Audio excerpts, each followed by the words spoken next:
પૂર્વ પ્રસંગમાં આપણે 2 શ્લોકનું અધ્યયન કર્યું હતું, બીજો અને ત્રીજો. મ્લેચ્છા ક્રાંતેષુ દેશેષુ પાપૈક નિલયેષુ ચ સત્પીડા વ્યગ્રલોકેષુ કૃષ્ણ એવ ગતિર્મમ. ગંગાદી તીર્થવર્યેષુ દુષ્ટૈરેવાવૃતેષ્વિહ તિરોહિતાધિદેવેષુ કૃષ્ણ એવ ગતિર્મમ. ગંગાજી જેવા મોટા મોટા તીર્થો પણ દુષ્ટોથી ઘેરાયેલા હોવાથી એનું આધિદૈવિક સ્વરૂપ તિરોહિત થયું છે. આવી પરિસ્થિતિમાં શ્રી કૃષ્ણ જ મારો આશ્રય સ્થાન થાવો, શ્રી કૃષ્ણ જ મારા રક્ષક થાવો. કેમ કે અત્યારે તીર્થનો આશ્રય પણ ફલ પ્રદાન કરનારો નથી. જેમ શ્રી મહાપ્રભુજીએ બાલબોધમાં કહ્યું કે ભોગ મોક્ષ ફલે દાતુમ શક્તો દ્વાવપી યદ્યપી. જે શિવ અને વિષ્ણુ જે છે એમાં ભોગ શિવે અને મોક્ષસ્તુ વિષ્ણુને તે વિનિશ્ચય. એવી રીતના તીર્થોથી પણ ભોગ અને મોક્ષ, સ્વર્ગ ઇત્યાદિની પ્રાપ્તિ થાય છે. પરંતુ તીર્થો પણ દુષ્ટ લોકોથી ઘેરાઈ જવાના કારણે એ હવે ફલ પ્રદાન કરનારા રહ્યા નથી. એમ તીર્થનો આશ્રય પણ અત્યારે ફલદાન કરનારો નથી. એમાં આપણે ગયા વખતે શ્રી કલ્યાણરાયજીની ટીકા જોઈ હતી, વ્રજરાયજીની પણ જોઈ હતી. થોડું શ્રી દ્વારકેશજીની ટીકામાં વિશેષ આ શ્લોકમાં કહ્યું છે, એનું આપણે થોડું અવગાહન કરશું. શ્રી દ્વારકેશજીની ટીકા છે 38મા પેજ ઉપર છે. એમાં શ્રી દ્વારકેશલાલજી આજ્ઞા કરે છે કે ભાઈ ગંગાજીનું એટલું મહાત્મ્ય શાસ્ત્રની અંદર વર્ણિત છે કે જો વ્યક્તિ 100 યોજન દૂર સે ભી ગંગા ગંગા એ રટતા રટતા આવે તો इसके समस्त पाप धूल जाते हैं. 100 યોજન દૂરથી ગંગા ગંગા રટતા રટતા આવે તો એના બધા પાપો ધોવાઈ જાય છે. और इस प्रकार कहा गया है. फिर गंगा जी जैसे तीर्थ के होते हुए भी संसर्ग दोष कैसे बाधित कर सकता है, संसर्गનો दोष કેવી રીતના લાગી શકે. તો આચાર્ય ચરણો इसका समाधान करते हैं कि दुष्टे रेवावृतेष्व. ગંગાજી જે છે આટલું પવિત્ર સ્થાન છે, ગંગાજીના સમસ્ત ગંગાજી જેવું શ્રેષ્ઠ કોઈ તીર્થ નથી. ગંગાજી છે ભગવાનના ચરણ કમલનું એ જલ છે, આટલું ઉત્તમ જલ છે, આવું ઉત્તમ તીર્થ છે, છતાં પણ તમે કૃષ્ણના આશ્રયની વાત કેમ કરી રહ્યા છો? એના જવાબમાં આવે શ્રી દ્વારકેશલાલજી ટીકામાં સમજાવે છે કે બધી વાત સાચી, પરંતુ ગંગાજીના જે 3 સ્વરૂપો છે, આધિદૈવિક, આધિભૌતિક અને આધ્યાત્મિક, પરંતુ इसमें તીર્થરૂપ જે ગંગાજીનું સ્વરૂપ છે એ દુષ્ટજનોના સંસર્ગના કારણે નષ્ટપ્રાય થયું છે. અને બીજી વિશેષમાં વાત એ છે કે શિવજીને પણ આવો મોહ ફેલાવાની આજ્ઞા થઈ છે. ભગવાને જ આજ્ઞા કરી છે. ત્વંચ રુદ્ર મહાબાહો મોહ શાસ્ત્રાણી કારયત અતથ્યાની વિતથ્યાની દર્શયસ્ય મહાભુજ પ્રકાશમ કુરુ ચ આત્માનમ અપ્રકાશન ચ મામ કુરુ. એટલે હે મહાબાહુ રુદ્ર, તમે ભૂતલ ઉપર જાઓ અને એવા મોહક શાસ્ત્રોને ફેલાવો અને સત્યને અસત્ય અને અસત્યને સત્ય બનાવો. અતથ્યાની વિતથ્યાની દર્શયસ્ય મહાભુજ પ્રકાશમ કુરુ ચ આત્માનમ. તમારા સ્વરૂપનો પ્રકાશ કરો, તમારું મહાત્મ્ય વધારો, એવું શિવજીને ભગવાન કહે છે. અને મારા મહાત્મ્યને આચ્છાદિત કરો, આવી ભગવાને આજ્ઞા કરી છે. એ શ્લોક અહીંયા ટાકે છે દ્વારકેશલાલજી કે હે રુદ્ર, माया द्वारा जगत को मोहित करिए, अपने महात्म्य को प्रकाशित करिए एवं मेरे महात्म्य को लुप्त कर दीजिए. सत्य को असत्य एवं असत्य को सत्य कीजिए. इत्यादि वाक्यों के अनुसार जगत को मोहित करने के लिए भगवान शंकर को प्रवर्तित किए गए हैं. अतः जीवित और मरणासन्न सभी जीव मोहित हो गए। एवं चित्त की अशुद्धि को दूर करने के लिए कोई साधन जो तीर्थ है, चित्त की अशुद्धि को दूर करने के साधन जो तीर्थ स्थान है, उनकी सामर्थ्य भंग करने के लिए भगवान शंकर ने इस स्थलों पर अपने गणों को स्थापित कर रखा है। શિવજીએ પોતાના ગણોને તીર્થ સ્થાનોની અંદર સ્થાપિત કર્યા છે, जो झुंड बनाकर गंगा आदि तटों पर डेरा डाल के बैठे हुए हैं शिव जी ना गणों। अब इन तीर्थ स्थलों पर रहने वाले जब प्राण त्याग करते हैं तो ये पूरा प्रयत्न करके उनका तीर्थ से संबंध न होने देते हैं। तीर्थ स्थानों पर कोई નું મૃત્યુ થાય તો એને તીર્થ સ્થાનનું ફલ પ્રાપ્ત થવું જોઈએ, પરંતુ આ શિવજીના ગણો એવા છે કે એને તીર્થ સુધી પહોંચવા જ નથી દેતા। तीर्थ से संबंध न होने देते हैं। इसके डेरा जमा लेने के कारण तीर्थ स्थलों का जो तीर्थ रूप ही नष्ट हो गया है। आवा शिवजीना जे गणो छे ए त्यां रहेवाना कारणे तीर्थનું जे तीर्थ रूपता है ये नष्ट थई गई है। और यही बात तैतरी संहिता में भी कहा है कि ये जो तीर्थ स्थलों में बड़े बड़े बाल वाले जटा जूटधारी बहुतायत में घूम रहे हैं, उन्हें भगवान शंकर ने ही भेजा है। आવું तैतरी उपनिषद में कीधुं कि तीर्थ स्थानों की आजूबाजू जे मोटी मोटी जटाओ वाला जटाधारी लोको बावाओ रहे छे बधा ए शिवजीना गणो छे अने ए लोकोने भगवान शंकरे ज मोकल्या छे। इस प्रकार से कहा गया है तैतरी उपनिषद में। इसी कारण से यहाँ मृत्यु पाने वालों को भी तीर्थ मृत्यु का फल प्राप्त नहीं होता। वहाँ मरने वाले रुद्र पिशाच बन जाते हैं। एने तीर्थનું ફલ ન પ્રાપ્ત થાય એટલા માટે શિવજીએ આવા રુદ્ર ગણોને ત્યાં મોકલ્યા છે, જે મોટી મોટી જટાજૂટ અને એ લોકો ત્યાં રહે છે અને એને તીર્થનું ફલ પ્રાપ્ત કરાવવા દેતા નથી। સમજમાં આવ્યું ને? तीर्थ ઉપર એને જ ફલ પ્રાપ્ત થાય કે જેની ઉપર ભગવાનની કૃપા હોય। तीर्थादावपि या मुक्ति कदाचित कस्यचित भवेत कृष्ण कृपा युक्तस्य न अन्य। कृष्णની કૃપા હોય તો જ એને તીર્થ સ્થાનમાં મરણ થવાથી કે ત્યાં એનો અગ્નિ સંસ્કાર થવાથી કે ત્યાં એનો કોઈ યજ્ઞોપવિત ઇત્યાદિ સંસ્કાર થવાથી એને મુક્તિ મળે છે, પરંતુ કૃષ્ણ કૃપા યુક્તસ્ય ન અન્ય। કૃષ્ણની કૃપા સિવાય બીજા કોઈને ફલ પ્રાપ્ત નથી થતું। એ વિશેષ અહીંયા શ્રી દ્વારકેશલાલજીએ આ સમજાવ્યું છે। સમજમાં આવ્યું ને?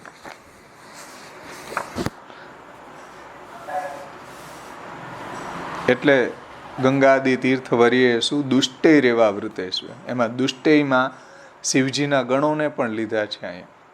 દુષ્ટૈ રેવા વૃતેશુ તિરોહિતાધિદેવેશુ કૃષ્ણ એવ ગતિર્મમ। હવે આપણે આગળનો શ્લોક લેશું શ્રી કલ્યાણરાયજીની ટીકામાંથી।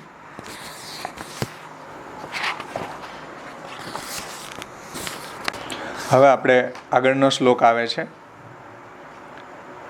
લોકાશ્રય ફલ સાધક અત્યારે નથી, પરંતુ કૃષ્ણાશ્રયની જ સફળતાનું નિરૂપણ કરવા માટે ધર્મના 6 અંગોમાં કર્તા, દેશ કાલ દ્રવ્ય કર્તા, કર્તાની વર્તમાન સમયમાં ફલ અસાધકતા એટલે ફલ સાધક રહ્યા નથી।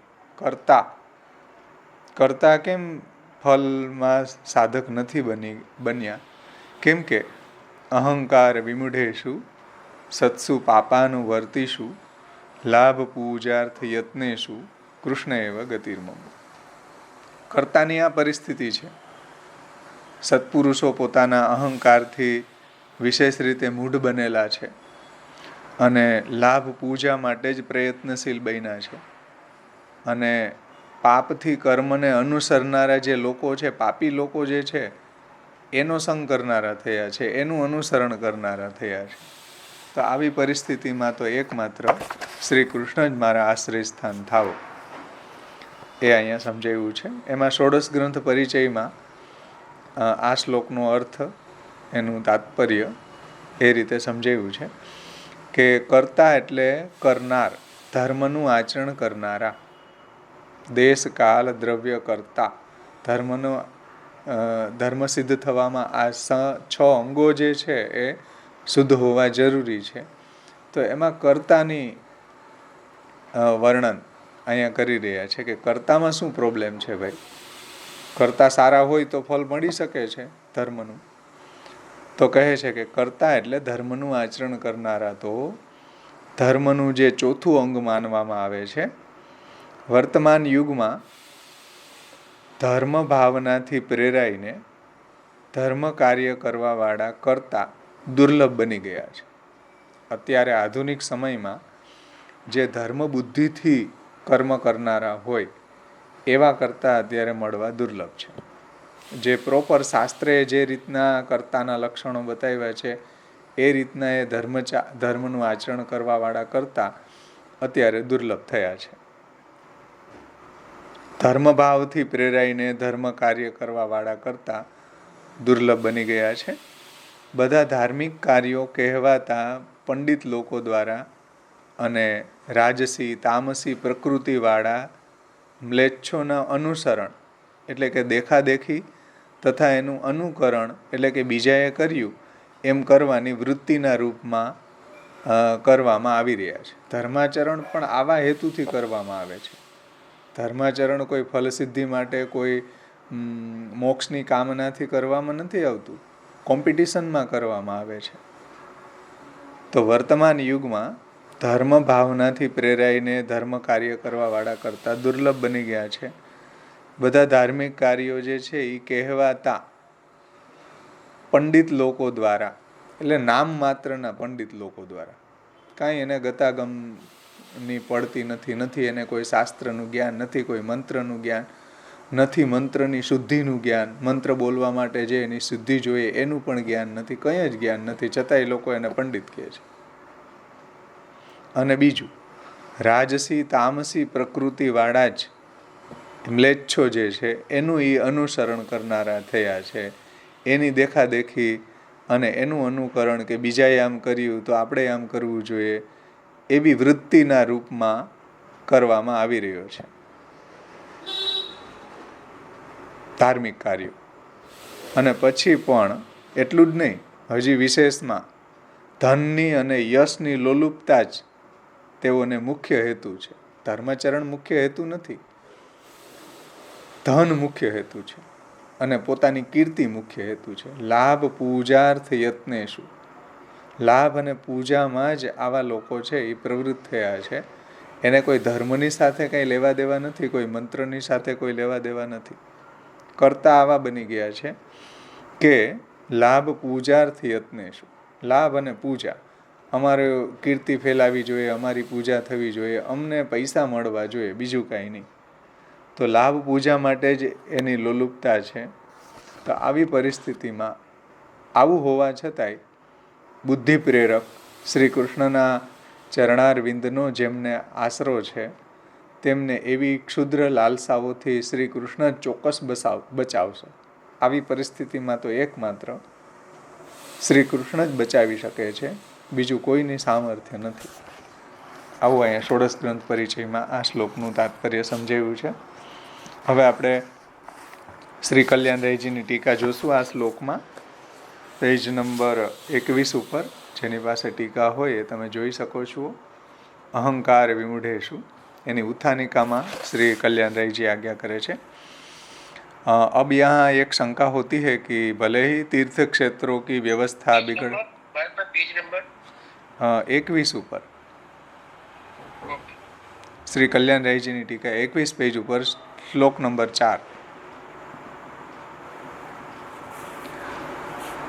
તો કોઈ એવી શંકા ઉઠાવે કે ભાઈ ભલે ને તીર્થ સ્થાનો જે છે, ગંગાદી તીર્થવર્ય જે છે એની વ્યવસ્થા બગડી ગઈ છે અને ત્યાં દુષ્ટનું આક્રમણ થવાને કારણે કે દુષ્ટોના રહેવાને કારણે એના અધિદેવતા તિરોહિત થઈ ગયા છે, એટલે તીર્થો ફલપ્રદાયક નથી રહ્યા.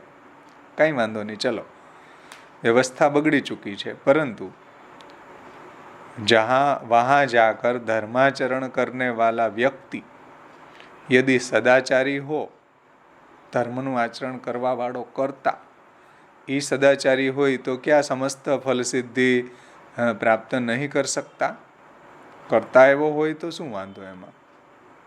फिर इन सबको छोड़कर केवल आश्रय पर ही क्यों भार दिया जाता है?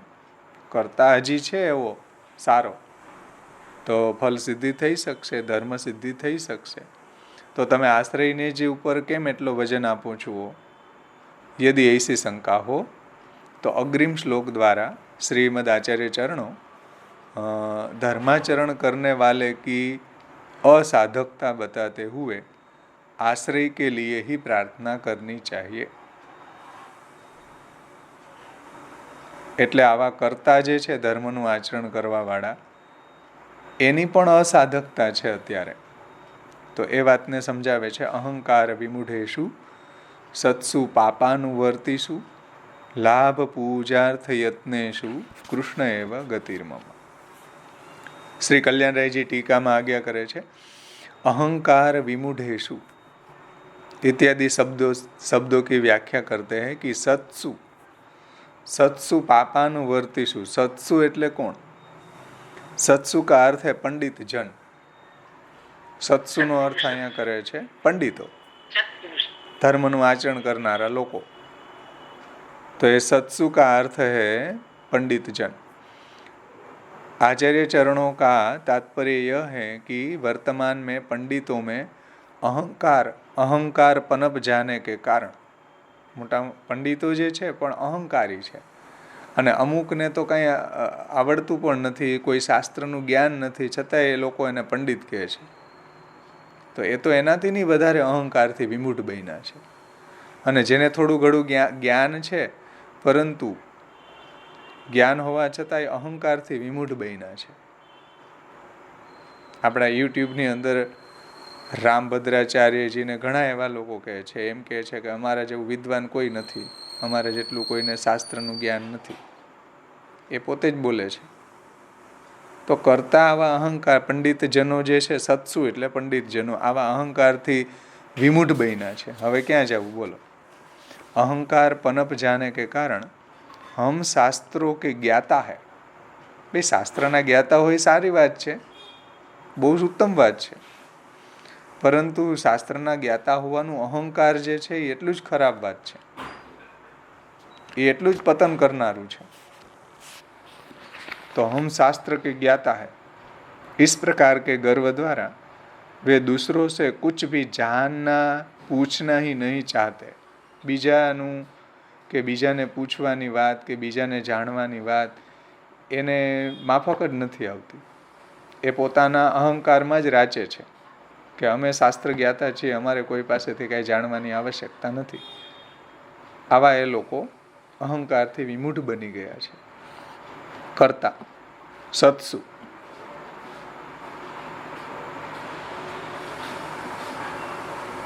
और मायावादी जैसे शास्त्रों में भटक जाने के कारण और अधिक मूढ़ हो गए.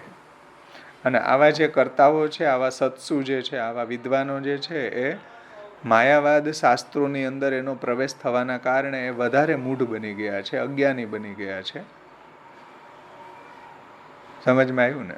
માયાવાદ જૈસે શાસ્ત્ર મેં ભટક જાને છે, એટલે માયાવાદ વગેરે શાસ્ત્રોમાં ભટકી જવાના કારણે વધારે અહંકારથી વિમૂઢ બની ગયા છે. કેમ કે એ તો મોહક શાસ્ત્રો જ છે.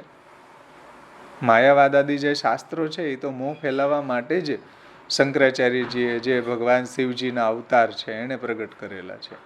અને એક તો વિદ્વાન, અને એમાં એનો માયાવાદમાં પ્રવેશ થયો, પછી તો શું બાકી રહે? સમજાણું?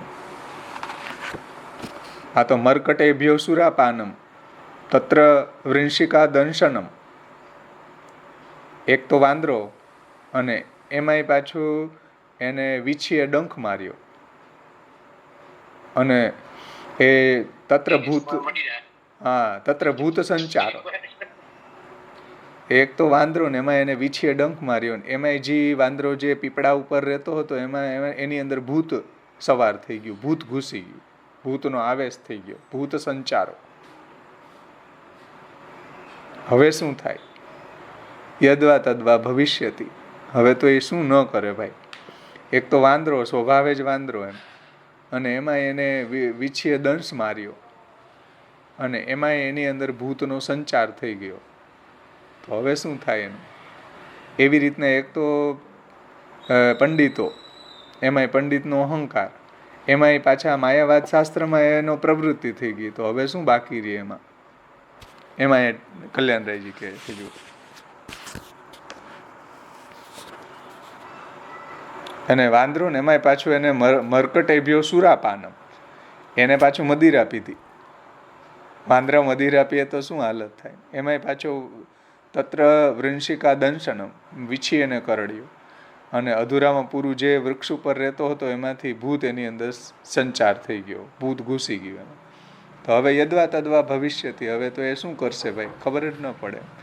એમ આવા લોકોની હાલત આવી છે કે અહંકારથી વિમૂઢ બનેલા છે અને માયાવાદમાં પ્રવેશ થઈ ગયો છે, લાભ પૂજામાં એ પ્રયત્નશીલ બની ગયા છે. તો હવે જવું ક્યાં? કરતા આવા થઈ ગયા. જે ધર્મનું આચરણ કરવાવાળા કરતા જે છે એ રિલાયેબલ નથી રહ્યા અત્યારે. એ વાતને કલ્યાણરાયજી સમજાવે, જો કે માયાવાદ જૈસે શાસ્ત્ર में भटक जाने के कारण और भी अधिक मूढ़ हो गए हैं. એક તો અહંકારથી વિમૂઢ હતા, અધૂરામાં પૂરું એને માયાવાદ શાસ્ત્રમાં એનો પ્રવેશ થયો. કેમ કે ઇન્ડિયામાં તમે જુઓ તો વેદાંત રૂપે શંકરાચાર્યજીનું જ વેદાંત મળે છે. શ્રી વલ્લભાચાર્યજીનું વેદાંતની તો ખબર જ નથી. જેને બી પૂછો તમે જુઓ, વેદાંત એટલે શું? વેદાંત શાસ્ત્ર, શંકરાચાર્યજીનું વેદાંત શાસ્ત્ર, જે ટોટલી વેદથી વિરુદ્ધ છે. પરંતુ અત્યારે એની જ બોલબાલા છે.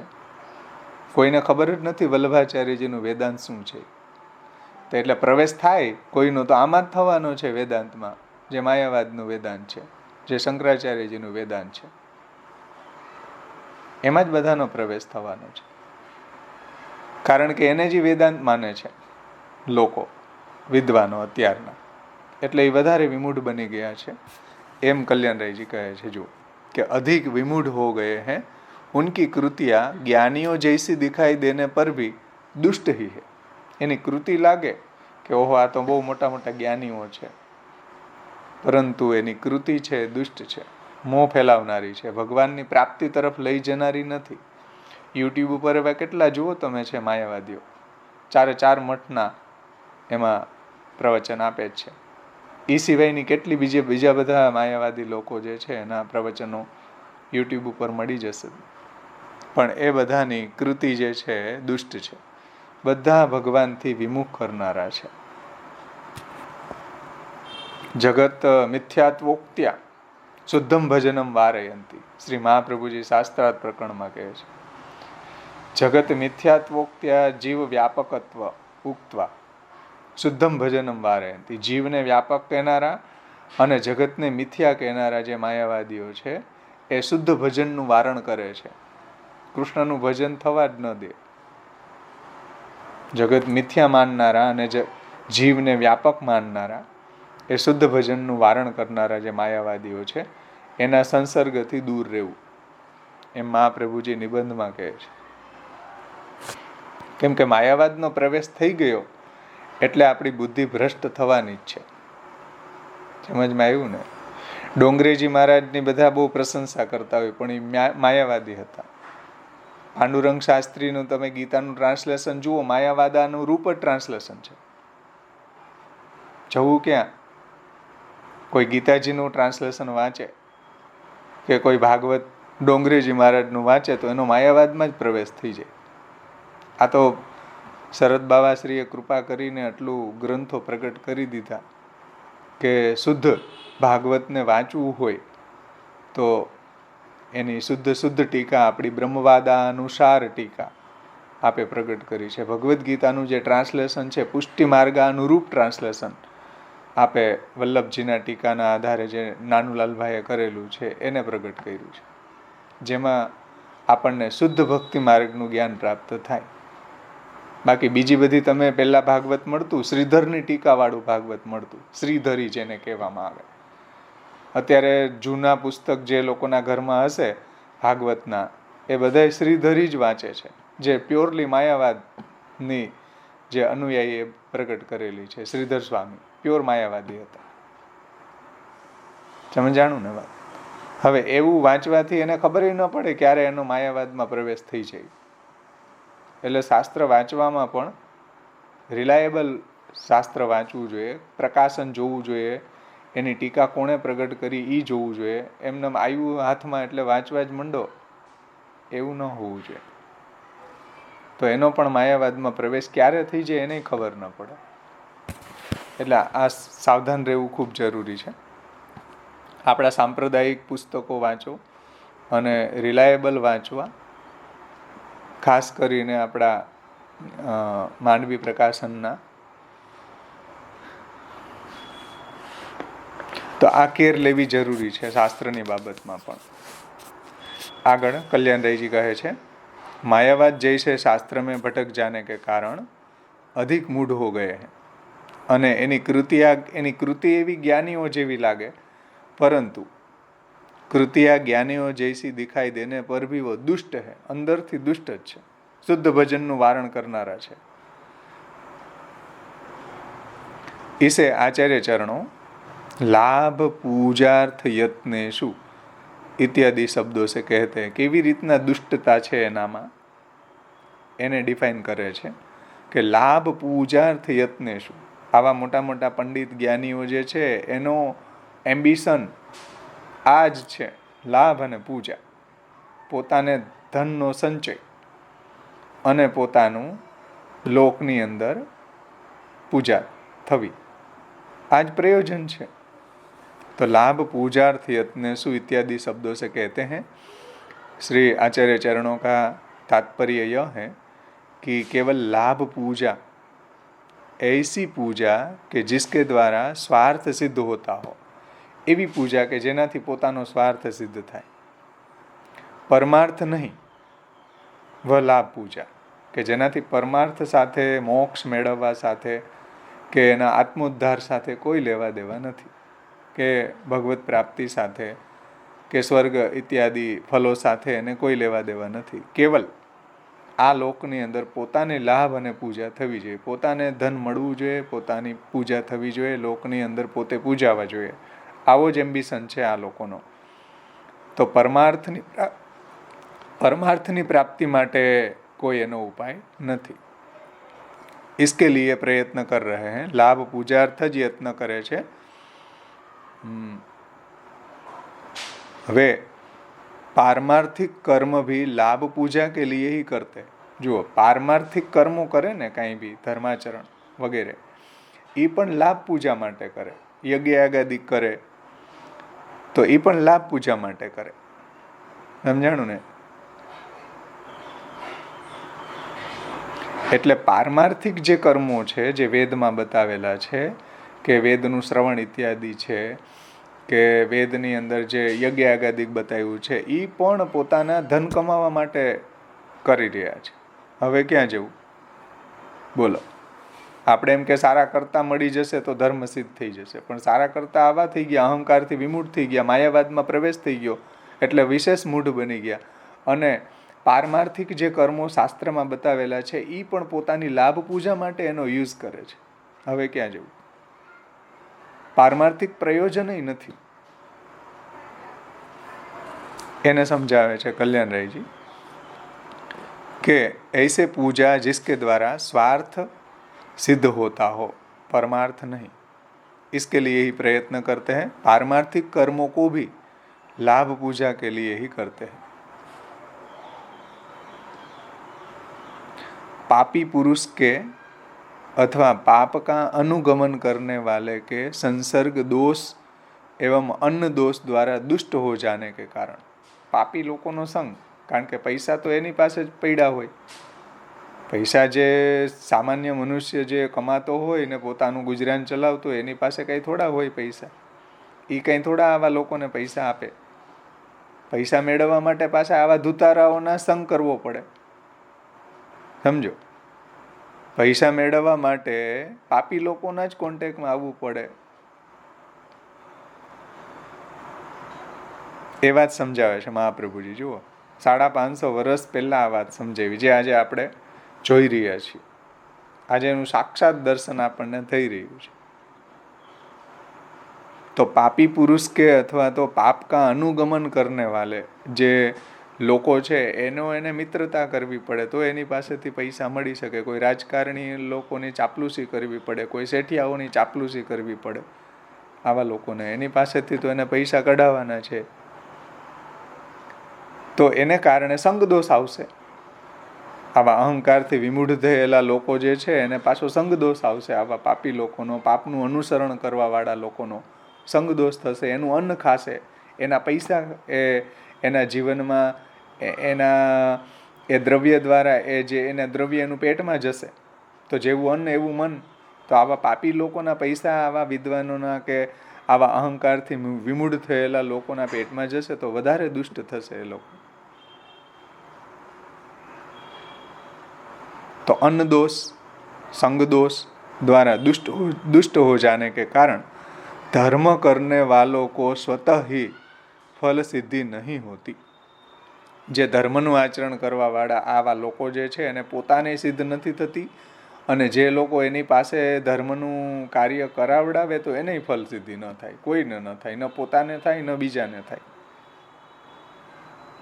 धर्म करने वालों को स्वतः ही फल सिद्धि नहीं होती और भगवद आश्रय करने पर तो भगवत कृपा से अपने आप ही वेद का तात्पर्य समझ में आ जाता है. અને ભગવાનનો આશ્રય જે કરે છે એ કરતા પોતે એને તો સ્વતઃ જ ભગવાનના આશ્રયથી જ ફલ સિદ્ધિ થાય, કરતાને પોતાને જ. સમજો,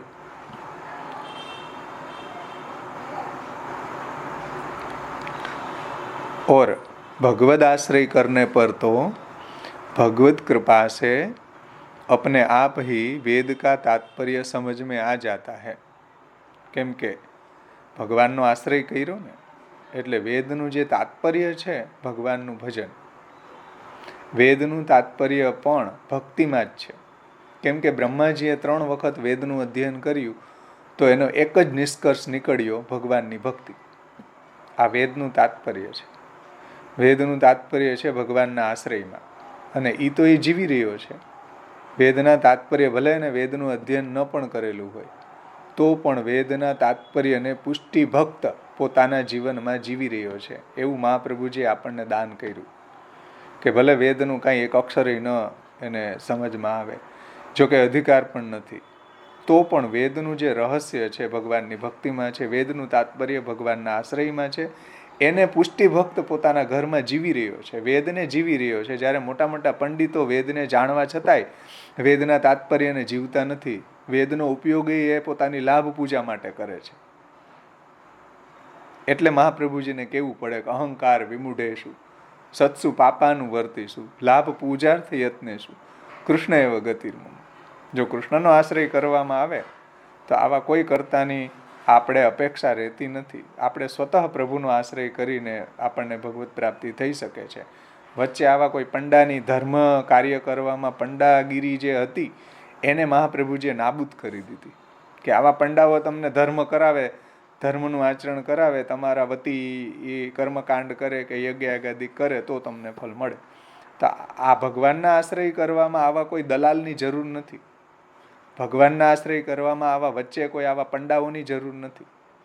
સ્વતઃ આપણે આપણા ઠાકોરજીનો આશ્રય, કૃષ્ણનો આશ્રય, કૃષ્ણ એવા ગતિર્મમ, અશક્ય એવા સુશક્ય એવા સર્વથા શરણમ હરિ, આપણે આપણા ઠાકોરજીનો આશ્રય કરી શકીએ છીએ. વચ્ચે કોઈ આવા લોકોની પંડાઓની જરૂર બિલકુલ નથી. સમજમાં આવે છે ને ભાઈ? એ રહસ્ય મહાપ્રભુજી આ વરદાન એટલે આપ્યું છે. કૃષ્ણાશ્રય આપણા માટે વરદાન રૂપ છે. નહીતર આપણે બીજા લોકોને વચ્ચે રાખીને ધર્માચરણ કરાવવું પડતું. તો કર્તાની શોધમાં એવા શુદ્ધ કર્તા મળવા ક્યાંથી ગોતવા? કરતા આવા થઈ ગયા, ચલો તો ધર્માચરણ કેવી રીતના? પોતાને સિદ્ધ નથી થતું તો આપણું ક્યાંથી સિદ્ધ થાય? કેમ કે એ સંગ દોષ ને અન્ન દોષને કારણે એવા પાપ પાપી લોકોનું અનુવર્તન કરનારા થયા છે, અહંકારથી વિમૂઢ થઈ ગયા છે અને પોતાની લાભ પૂજા માટે જ પ્રયત્નશીલ બન્યા છે. આત્મોદ્ધારની તો એને કંઈ લેવા દેવા જ નથી, એને કોઈ પારલૌકિક ફલ સાથે તો કંઈ લેવા દેવા રહ્યા જ નથી ભાઈ. તો શું કરવું? પોતાનો જ ઉદ્ધાર ન કરી શકતા હોય બીજાનો કેવી રીતના કરી શકાય? પરંતુ फिर प्यार नया हो सकता है. जीवन में पतझड़ आने से जीवन का अंत नहीं होता. पतझड़ આવી ગઈ, કરતા આવા બની ગયા, હવે શું કરવું? फिर प्यार नया हो सकता है. इन चिकने ताजे नए हरे पत्तों के साये में सुमने फिर प्यार नया हो सकता है. કૃષ્ણ એવ ગતિર્મમ. કૃષ્ણ એવ ગતિર્મમથી અત્યારે પણ કૃષ્ણની પ્રાપ્તિ થઈ શકે છે એવું આશ્વાસન શ્રીમદ આચાર્ય ચરણો આપણને કૃષ્ણાશ્રય દ્વારા આપે છે. તો એમાં કલ્યાણરાયજી કહે છે કે ભાઈ ભગવદ આશ્રય કરને પર તો ભગવત कृपा से अपने आप ही वेद का तात्पर्य समझ में आ जाता है. જે બુલા મિશ્રને સમજમાં આવી ગયું. વાર્તા પ્રસંગ વાંચો જુઓ. બુલા મિશ્રને કૃષ્ણાશ્રય ગ્રંથનું અધ્યયન કરવાથી સકલ શાસ્ત્રોનું જ્ઞાન થઈ ગયું, જેને માટે બિચારો કેટલા વર્ષથી મથતો હતો. કાશીમાં ભણીને કેટલો સમય એને બરબાદ થઈ ગયો, હજી જ્ઞાન નહોતું મળ્યું. કૃષ્ણાશ્રયનું મહાપ્રભુજીએ પાઠ કરાવ્યો, સકલ શાસ્ત્રોનું જ્ઞાન થઈ ગયું. જુઓ વાર્તામાં વાંચો. બધા શાસ્ત્રો એને વેદ, ગીતા, બ્રહ્મસૂત્ર, ભાગવત, પુરાણો બધા શાસ્ત્રો મહાપ્રભુજીના કૃપા બલથી, શ્રી આચાર્ય ચરણોના પ્રમેય બલથી જ્ઞાન થઈ ગયું એને કૃષ્ણાશ્રયના પાઠ કરવાથી.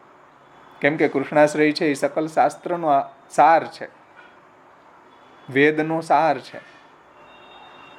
અને વેદના સાર રૂપ જો કૃષ્ણાશ્રય ભણી જાય મહાપ્રભુજી જેવા આચાર્યના મુખારવિંદથી, તો એને સકલ શાસ્ત્રનું જ્ઞાન થઈ જ જાય કે મુતિક ન્યાયથી. એમાં કહેવાનું શું હોય? સમજો, જે જ્ઞાન મેળવવા માટે, જે વેદાધ્યયન માટે બુલા મિશ્રે ઘર છોડ્યું, પરિવાર છોડ્યો અને ભિક્ષાટન કરતા કરતા કાશી ભણવા ગયા. ત્યાં કેટલા વર્ષ ભણ્યા, ગુરુએ મહેનત કરી, પોતે મહેનત કરી, કાંઈ ન વળ્યું.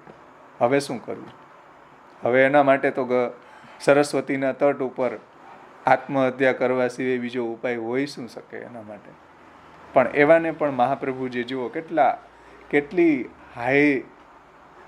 હાઈરેસ્ટ સીમા ઉપર એને પહોંચાડી દે છે મહાપ્રભુજી પ્રમેય બલથી. સમજમાં આવે ને કે ભગવત कृपाથી अपने आप ही वेद का तात्पर्य समझ में आ जाता है एवं अपने दोषों का ज्ञान हो जाने से फल सिद्धि प्राप्त हो जाती है. અને એને પોતાનો દોષનું પણ જ્ઞાન થઈ જાય છે, શાસ્ત્રનું પણ જ્ઞાન થઈ જાય છે, ભગવાનના આશ્રયનું, ભગવાનની ભક્તિનું જ્ઞાન થઈ જાય છે. અને એ આ જન્મમાં ભગવત પ્રાપ્તિનો અધિકારી થઈ જાય છે પ્રભુની કૃપાથી. તો એને એના દોષોનું જ્ઞાન થઈ જાય છે. એટલે દોષોનું જ્ઞાન થાય તો દોષો દૂર થાય ને. આપણને આપણા દોષોનું જ્ઞાન જ ન થાય તો કેવી રીતના દૂર થાય? એટલે શ્રી મહાપ્રભુજીના ષોડશ ગ્રંથનું અધ્યયન કરવાથી આપણને આપણા દોષો સ્ફુરે, આપણે આપણા દોષોને દૂર કરવાનો પ્રયત્ન કરીએ, ભગવાનની ભક્તિ, ભગવાનનો આશ્રય તરફ આપણે આગળ વધી શકીએ. એમાં આપણા દોષોય બાધક રૂપ થતા હોય તો એ પણ આપણે એને દૂર કરી શકીએ. એવું મહાપ્રભુજીના આ ગ્રંથો છે કે આપણને આપણા દોષોય ફૂરે. કેમ કે દોષ છે જીવા સ્વભાવતો દુષ્ટા, દોષા ભાવાય સર્વદા શ્રવણાદિ તતઃ પ્રેમણા સર્વમ કાર્યમી સિદ્ધ્યત. બાલબોધમાં મહાપ્રભુજી આજ્ઞા કરે છે કે ભાઈ જીવ સ્વભાવથી દોષ્ટ છે, પણ એ દોષને દૂર કરવા માટે શ્રવણાદિ કરવામાં આવે, પ્રભુનો આશ્રય કરવામાં આવે તો એને ફલસિદ્ધિ થાય છે, ભગવત પ્રાપ્તિ થાય છે. એવું આશ્વાસન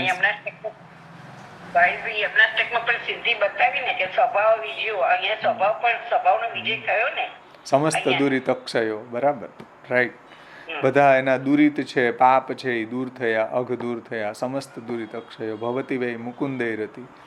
ઠાકોરજીમાં પણ રતિ થઈ. એવી રીતના કૃષ્ણાશ્રયનો પાઠ કરવાથી જે સકલ શાસ્ત્રનો સાર પ્રભુનો આશ્રય છે એ એનો દ્રઢ થઈ જશે. એટલે આ વરદાન છે. હા, વેદ કા તાત્પર્ય. એક મિનિટ. દૂષણના કારણે એની કૃતિ, ગતિ અને ધન બધું એનું બાધક દુષ્ટ બની ગયું હતું. બરાબર. પછી આ રીતે એમાં ભળે હોય એટલે એ એનો સ્વભાવ સુધરી ગયો અને પ્રભુના એમાં કાર્યમાં એ થયું એમ એ ફળ સિદ્ધિ મળી ગઈ એમ એને. હા, બરાબર છે.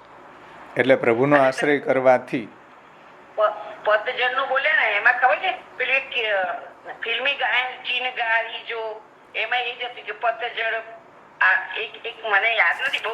હા, બરાબર છે. वेद का तात्पर्य या तो भगवान जानते हैं या भगवदी जानते हैं. વેદનું રહસ્ય ભગવાનને જ્ઞાન હોય અથવા તો ભગવાનના જે ભક્તો છે, ભગવાનના જે અનન્ય આશ્રિત છે એ વેદનું તાત્પર્ય જાણે છે, કેમ કે ભગવાન એને જણાવે છે કૃપા કરીને. એ ભગવાનના આશ્રિત હોવાના કારણે, ભગવાનના ભક્ત હોવાના કારણે. अतः भक्तों को वेद का तात्पर्य ज्ञान होता है. વેદનું તાત્પર્ય ભગવાનની ભક્તિમાં છે. બ્રહ્માજી ખુદ એમ કહે છે, જે વેદ જેના મુખારવિંદથી પ્રગટ થયા છે એ બ્રહ્માજી ખુદ એમ કહે છે કે વેદનું તાત્પર્ય પ્રભુની ભક્તિમાં છે. एवं फल सिद्धि प्राप्त कर लेते हैं. शेष तो पूर्व के श्लोक जैसा ही है. એટલે તાત્પર્ય જ્ઞાન ભગવાનને છે, વેદનું, શાસ્ત્રોનું, પુરાણોનું અને ભગવાનના ભક્તોને છે, અને એના દ્વારા એને ફલસિદ્ધિ થઈ જાય છે ભગવાનની ભક્તિના કારણે. મોટા મોટા વિદ્વાનોને નથી થતી, કેમ કે અહંકાર વિમૂઢેશુ સત્સુ પાપાનું વર્તીશું લાભ પૂજાર્થ યત્નેશુ.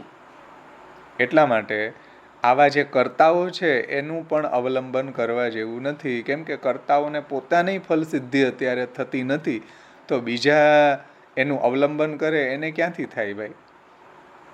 સમજો, આ પ્રોબ્લેમ જેમ લોકાશ્રયની વિફલતા અહીંયા મહાપ્રભુજીએ બતાવી છે, આ પ્રોબ્લેમ આજે આધુનિક સમયમાં આપણા સંપ્રદાયમાં પણ આવી છે. તો હવે શું કરવું? સમજો, આનો બીજો અર્થ આપણા સંપ્રદાયના એંગલથી સમજવો હોય તો આપણે એને સમજી શકીએ કે આપણા સંપ્રદાયની અંદર રહેવાવાળા જે લોકો છે એ પણ અહંકારથી વિમૂઢ થઈ ગયા, એ પણ પાપનું અનુવર્તન કરનારા લોકોના સંસર્ગની અંદર આવીને એની પાસેથી દ્રવ્ય સંચય કરવા લાગી ગયા, એ પણ લાભ પૂજાર્થ યત્ન કરવા લાગી ગયા. તો હવે શું કરવું ભાઈ? સંપ્રદાયમાં જ આવા એક્ઝામ્પલ પેદા થઈ ગયા. તો કૃષ્ણ એવ ગતિર્મમ કે વાડ જ ચીભડા ગળવા માંડી જાય. ગુજરાતીમાં એક કહેવત છે કે વાડ ચીભડા ગળે તો ખેડૂત કોને રાવ કરે? જે વાડ ચીભડાના રક્ષણ માટે કરેલી હોય અને વાડ જ ચીભડા ખાઈ જાય તો હવે ખેડૂત બિચારો શું મરે? એમ જે લોકો સત્પુરુષો હતા, જે લોકો આપણને શાસ્ત્રનું જ્ઞાન આપનારા, મહાપ્રભુજીના ગ્રંથોનું જ્ઞાન આપનારા લોકો જે છે એ અહંકારથી વિમૂઢ થઈ ગયા, એ પાપી લોકોનું, શેઠિયા લોકોનું ચાપલુસી કરવાવાળા થઈ ગયા ધન સંચય માટે. એ લોકો લાભ પૂજા માટે પ્રયત્ન કરવા માંડી ગયા. હવે આપણે ક્યાં જવું બોલો? છે ને, આપણી આ જ પ્રોબ્લેમ છે. સંપ્રદાયની અંદર આ લાગુ પડી ગઈ આ વાત કે એ અહંકારથી વિમૂઢ બની ગયા કે અમે બધું જાણીએ છીએ, અમે મહારાજ છીએ, અને એ પણ મને બધું આવડે. હા બોલો, એને કોઈ ષોડશ ગ્રંથનું જ્ઞાન નથી, કંઈ જ્ઞાન નથી, છતાંય લોકો એના પગ પૂજે છે. પગ પૂજવામાં એ જ્ઞાની હોય, જ્ઞાન પ્રદાન કરતા હોય, મહાપ્રભુજીના ગ્રંથોનું આપણને જ્ઞાન કરાવતા હોય તો શ્યોર આપણે એનું ચરણ શું કેસરી સ્નાન કરાવવું જોઈએ. પણ હવે અહંકારથી વિમૂઢ બની ગયા લોકો, જે ગુરુપદ ઉપર બેસીને પણ કે અમે જ્ઞાની છીએ, અમને કાંઈ કહેવાય નહીં, અમે શ્રાપ આપી દેશું અને પાપાનું વર્તીશું. એ પાપ રાજકારણીઓનું, આવા મોટા મોટા પૈસાદાર શેઠિયાઓ જે અન્યાશ્રય કરવાવાળા છે, જેને મહાપ્રભુજીના સિદ્ધાંત નાવા નીચોવાનો સંબંધ નથી, એવા લોકોની ચાપલુસી કરે છે. મોટા મોટા મહારાજો, મોટા મોટા રાજકારણીઓની ઓળખાણ એની સાથે લાગુ કરતા દેખાય છે. ભાઈ એની સાથે શું આવશ્યકતા છે જેને ભક્તિ કરવી છે? આવા પૈસાવાળાઓની ચાપલુસી કેમ કરે છે મહારાજો, શેઠિયાઓની? કેમ કે લાભ પૂજાર્થી યત્ને શું? સામાન્ય માણસ કમાતો હોય, ઠાકોરજીને સમર્પિત જીવન જીવતો હોય તો એ પોતાનું ગુજરાન માન ચાલે. અત્યારે એની પાસેથી કંઈ મળે નહીં. સમજો, મોટા મોટા હવેલી બનાવવી હોય તો કોની પાસેથી પૈસા ખખેરવા પડે? એ આવા લોકો પાપાનું ચરણ કરનારા જે છે, બ્લેક કરનારા છે, અનીતિ અન્યાય પાખંડ કરનારા જે છે એની ચાપલૂસી કરવી પડે, કારણ કે એની પાસે દ્રવ્ય હોય. મોટો હવેલી બનાવી હોય તો દ્રવ્ય આવે ક્યાંથી? એટલે આવા લોકોની ચાપલૂસી કરવી પડે. એટલે લાભ પૂજાર્થ યત્ને શું, પોતાને ક્યાંથી પૈસા મળે, ક્યાંથી લાભ મળે અને પોતાની પૂજા ક્યાં થાય વધારે, પોતાની કીર્તિ કેમ વધે, એના એટલા માટે જ આપણા સંપ્રદાયની અંદર રહેવાવાળા જે આવા કર્તાઓ છે એ પણ આવા બની ગયા. તો હવે ક્યાં જવું બોલો? આ તો ઘરમાં જ ચોર ઘૂસી ગયા, તો હવે શું કરવું? બહાર જે ચોર હોય તો આપણે ઘરમાં ઘૂસી જાય રક્ષણ માટે, ઘરમાં ચોર ઘૂસી ગયા હોય તો હવે જવું ક્યાં? મહાપ્રભુજી કહે કે ગભરાવો નહીં, કૃષ્ણ એવ ગતિર્મમ, કૃષ્ણનો આશ્રય કરો. કૃષ્ણનો આશ્રય હજી એટલો કારગર છે કે આવા સંપ્રદાયની અંદર આવું પાખંડ ફેલાઈ ગયું તો શું કરવું? ચલો હવે જવું ક્યાં? કે જે આપણે પ્રોટેક્શન આપતો હતો સંપ્રદાય, કે બહારના દુસંગથી આપણને પ્રોટેક્શન આપતો હતો સંપ્રદાય, તો સંપ્રદાયમાં આવા લોકો બની ગયા, તો હવે શું કરવું? તો સંપ્રદાય ઉપર આ જ વાત આપણે જોઈ શકીએ લાગુ કરીને. હવે ક્યાં જવું ભાઈ? એટલે જે ગીતની વાત કરતા હતા ને કે જબ તૂફા જબ આયે તો નાવિક પાર લગાએ, પણ જબ નાવિક જ નાવ ડૂબાવે તો ઇસે કોણ બચાય. એ બહુ સારું ગીત છે. એમાં તમને પેરેલર આપણા સંપ્રદાયની પ્રોબ્લેમ જ એમાં સમજાવી છે. કોઈ જોજો, એ ચિનગારી કોઈ ભડકે એવું કંઈક ગીત છે, બહુ ઘણા જૂનું ગીત છે. એમાં આ બધા એક્ઝામ્પલ આપ્યા છે, બધા જુઓ.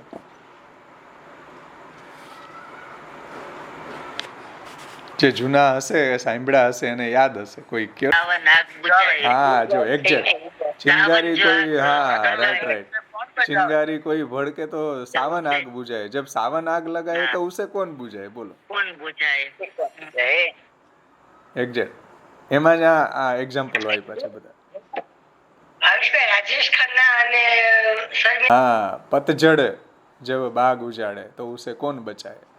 જો છે ને દ્રષ્ટાંત, આવા જ દ્રષ્ટાંત છે એમાં. ચીભડા વાળ ગળે તો ખેડૂત કોને રાવ કરે, ગુજરાતીમાં કહેવત છે. એમ આપણા સંપ્રદાયમાં જ આવા લોકો જે છે અહંકારથી વિમૂઢ બની ગયા, લાભ પૂજાર્થી યત્ન કરવા માંડી ગયા, પાપનું અનુસરણ પોતે તો કરે પણ બીજા લોકોને એ કરવા માટે પ્રેરે છે પાછા, કે કરો વાંધો નહીં, મનોરથ કરાવો અહીંયા પૈસા આપીને. પાપાનું ચરણ, દેવદ્રવ્યનું ખાનપાન, દુસંગ, વ્યભિચાર, અનીતિ, આવું બધું અહીંયા જ ઘૂસી ગયું છે. અને પોતે કરે એટલું જ નહીં, બીજાને એનો સંગ કરવાવાળા એમાં પડેલા છે અડ્ડામાં. હવે ક્યાં જવું? આમાં બચવું કેમ? આપણે સંપ્રદાયની અંદર આવું હોય તો ક્યાં જવું ભાઈ આપણે? કૃષ્ણ એવ ગતિર્મમ, ફિર પ્યાર નયા હો સકતા. પતઝડ આવી ગઈ આપણા સંપ્રદાયમાં, પતઝડ આવી ગઈ. આ ધર્મના 6 અંગોમાં આવી એટલું જ નથી. પતઝડ આને સે જીવન કા અંત નહીં હોતા. કેમ કે કૃષ્ણ એવ ગતિર્મમ, કૃષ્ણ હજી આપણો સહારો બનવા તૈયાર છે. આવી પરિસ્થિતિમાંથી કાઢવા કૃષ્ણ સમર્થ છે. એમાં કોઈ પ્રોબ્લેમ આવી નથી. સમજમાં આવી ને? એટલે મહાપ્રભુજીને કહેવું પડે કે ભાઈ દંભાદિ રહિતમ નરમ, કૃષ્ણ સેવા પરમ વીક્ષ્ય, દંભાદિ રહિતમ નરમ, શ્રી ભાગવત તત્વજ્ઞમ ભજે જિજ્ઞાસુરાદરા. ગુરુને કરવામાં ધ્યાન રાખવું. કૃષ્ણ સેવા પરમ વીક્ષ્ય હોય, પરાયણ હોય, અહર્નિશ મહાપ્રભુજીના સિદ્ધાંત પ્રમાણે કૃષ્ણ સેવા પરાયણ હોય, ભાગવતના તત્વને જાણતો હોય, અને આ બંને વાત કૃષ્ણ સેવા અને કૃષ્ણ કથા એટલે શ્રીમદ ભાગવત, એ બંને વાત વચ્ચે શ્રી મહાપ્રભુજીએ દેહલી દીપન ન્યાયથી દંભાદિ રહિત મૂક્યું છે. કૃષ્ણ સેવા પરમ વીક્ષ દંભાદિ રહિતમ નરમ શ્રી ભાગવત તત્વજ્ઞ. તો દંભાદિ રહિતતા સેવામાં પણ હોવી જોઈએ, દંભાદિ રહિતતા કથામાં પણ હોવી જોઈએ. એટલે દેહલી દીપન ન્યાયથી મહાપ્રભુજીએ દંભાદિ રહિતતા વચ્ચે મૂક્યું કે સેવામાંય દંભ ન હોવો જોઈએ, કથામાંય દંભ ન હોવો જોઈએ. જે આજે થઈ રહ્યો છે, જે આપણે જોઈ રહ્યા છીએ, સેવામાંય ધંધો, સેવાનોય ધંધો, કથાનોય ધંધો, સેવાની અંતર્ગત પાછા હિંડોળાનોય ધંધો, સેવાની અંતર્ગત પાછો પલનાનોય ધંધો, રાજભોગનોય ધંધો. જાવું ક્યાં આમાં? ધંધા સિવાય કંઈ છે જ નહીં. જે ભગવત પ્રાપ્તિનું સાધન હતું એને ધંધો બનાવી દીધો. યજ્ઞનોય ધંધો, બોલો વૈદિક કર્મનોય ધંધો કરી લે છે. ઇવન સંધ્યાવંદનનું જલ વેચીને ધંધો. હવે ક્યાં જવું? સંધ્યાવંદનનું જલનો ધંધો કરી દીધો. બધી જગ્યાએથી એક જ એમ્બિશન, લાભ પૂજાર્થી યત્ને શું, સિવાય કોઈ વાત નહીં. જૂઠણનો ડૂનો વેચાય. હે? જૂઠણનો ડૂનો વેચાય. હા. પ્રસાદી જૂઠણના ડૂના વેચાય 20 રૂપિયા, 40 રૂપિયા, 50 રૂપિયા. હા, ક્યાં જવું? હવે ક્યાં જવું? બોલો. આવી પરિસ્થિતિમાં આપણે કેમ જીવવું? આપણે એમ કે બહાર આવી હાલત થઈ ગઈ તો આપણને સંપ્રદાય પ્રોટેક્ટ કરશે, પણ સંપ્રદાયની અંદર જ્યારે આવું થઈ ગયું વાતાવરણ, હવે ક્યાં જવું? શ્રી મહાપ્રભુજી યાદ આવે કે ભાઈ કૃષ્ણ એવ ગતિર્મમ. આવી પરિસ્થિતિમાં મહાપ્રભુજીની વાણીને પકડો, મહાપ્રભુજીના ગ્રંથોને પકડો, નહીંતર આપણું એના ભેગું પાપાનું વર્તીશું, એનું અનુસરણ કરવા આપણે લાગશું. આમાંથી બચવાનો એક જ ઉપાય છે મહાપ્રભુજીની વાણી, શ્રી મહાપ્રભુજીના ગ્રંથો. એના સિવાય બીજો કોઈ ઉપાય છે જ નહીં આપણી પાસે. એક જ નૌકા છે આ શ્રી મહાપ્રભુજીની વાણી રૂપી નૌકા. એટલે ભાગવત એમ કહે છે કે આચાર્યો પધારી જાય, પરંતુ આચાર્યો પાછળના દૈવી જીવોનો ઉદ્ધાર કરવા માટે એની વાણી રૂપી નૌકા છોડતા જાય. અને એ નૌકામાં કોઈ બેસી જાય ને તો મહાપુરુષેણ નિવેદિતા, મહાપુરુષોની કાનીથી મહાપ્રભુજી, ગુસાઈજી, ગોપીનાથજી, હરિરાયજી, પુરુષોત્તમજી, ગોકુલનાથજી, એ બધા આચાર્યોની કાનીથી ભગવાન એ દૈવી જીવોનો ઉદ્ધાર કરી દેશે. કેમ કે મહાપુરુષ દ્વારા નિવેદિત છે, મહાપ્રભુજીની જે પગદંડી છે એની ઉપર ચાલી રહ્યા છે. મહાપ્રભુજીએ જે આપણને આ એની વાણી, એના ગ્રંથો રૂપી એનું જે વાંગમય સ્વરૂપ જે છે એનું કોઈ જો અવલંબન કરે અત્યારે તો જ બચી શકાય, બાકી કોઈ બચી ન શકે. ઇમ્પોસિબલ. સમજાણું ને? બારે એવું વાતાવરણ, અંદરે એવું વાતાવરણ, જવું ક્યાં? એક જ ઉપાય છે, કૃષ્ણ એવ ગતિર્મમ. સમજાણું ને? કલ્યાણરાયજીએ બહારના વાતાવરણના એંગલથી સમજાવ્યું.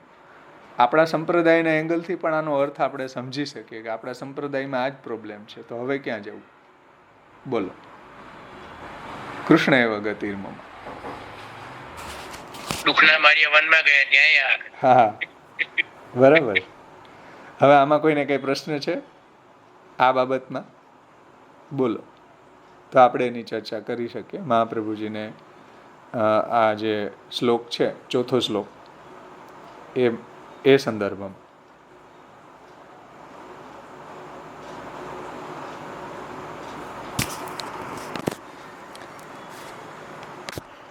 આ બાબતમાં શ્રી વ્રજરાયજી એમ કહે છે કે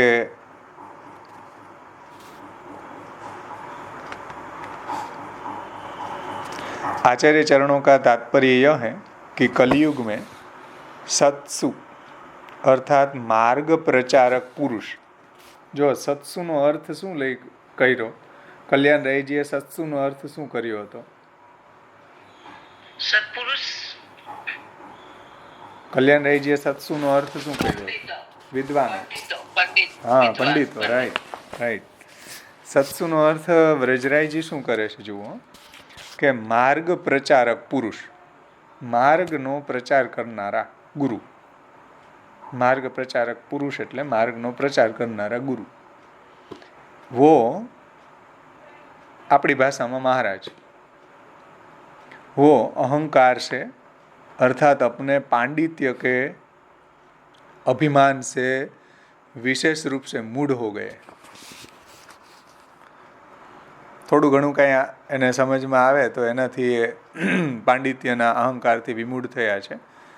इसका कारण आप श्री कहते हैं कि पापा सत्सु पापानु वर्तीशु.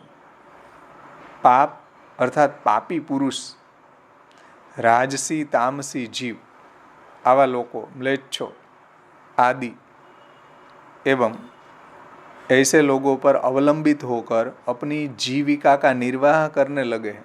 बोलो, જે ધર્માચાર્યો છે, જે માર્ગના પ્રવર્તક છે, એ પાપી લોકો, શેઠિયાઓ, તામસી લોકો, જે અન્યાય અનીતિનું જે દ્રવ્ય કમાનારા લોકો, એની ચાપલુસી કરવાવાળા થઈ ગયા આ લોકો. જો વ્રજરાયજી શું કહે છે, હું મારી વાત નથી કરતો, વ્રજરાયજીની ટીકા વાંચું છું. કે આવા લોકો જે છે એનું અનુસરણ કરવાવાળા એની ઉપર અવલંબિત થઈ ગયા છે અને अपनी जीविका का निर्वाह करने लगे, એની આજીવિકા આવા લોકો પાસેથી જ નીકળે છે, આવા લોકોનું ધન હડપ કરે છે.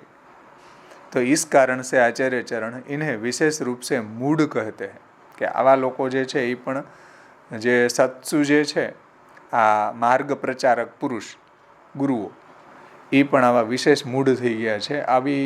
આવું એનું અન્ન પાપી લોકોનું અન્ન એના ઘરમાં આવે છે. સારાની બુદ્ધિ ભ્રષ્ટ કરી દે. ગમે એવો માણસ વિદ્વાન હોય ને તો અનીતિનું જે દ્રવ્ય આવે, પાપી લોકોનું દ્રવ્ય આવે આપણા ઘરમાં તો બધું જ સત્યાનાશ કરી દે. એટલે ભાઈ ભલે થોડું કમાય, નીતિનું કમાય, પણ આપણા ઠાકોરજીને નીતિનું દ્રવ્યનો ભોગ ધરીએ. આપણે કંઈ ઢગલા નથી કરવા, મોટા મોટા મનોરથ નથી કરવું અનીતિના દ્રવ્યનો. તો એ વાત અહીંયા સમજાવે છે વ્રજરાયજી કે ભાઈ જે માર્ગ પ્રવર્તક પુરુષ જે છે એના ઘરમાં આવું પાપનું દ્રવ્ય આવી ગયું. इस कारण से आचार्य चरण इन्हें विशेष रूप से मूढ़ कहते हैं. जो सत्सु पाप अहंकार विमूढ़ेषु विशेष मूढ़ बनी गया. મૂઢ નહીં, વિમૂઢ શબ્દ વાપર્યો. અહંકાર વિમૂઢેષુ એટલે એક તો પોતે અહંકારથી વિમૂઢ છે, મૂઢ છે, અને પાછું આવું દ્રવ્ય, પાપનું દ્રવ્ય એના ઘરમાં આવે છે, એનાથી વિશેષ મૂઢ બની ગયા. હવે એની બુદ્ધિ સુધરે તો કેમ સુધરે ભાઈ?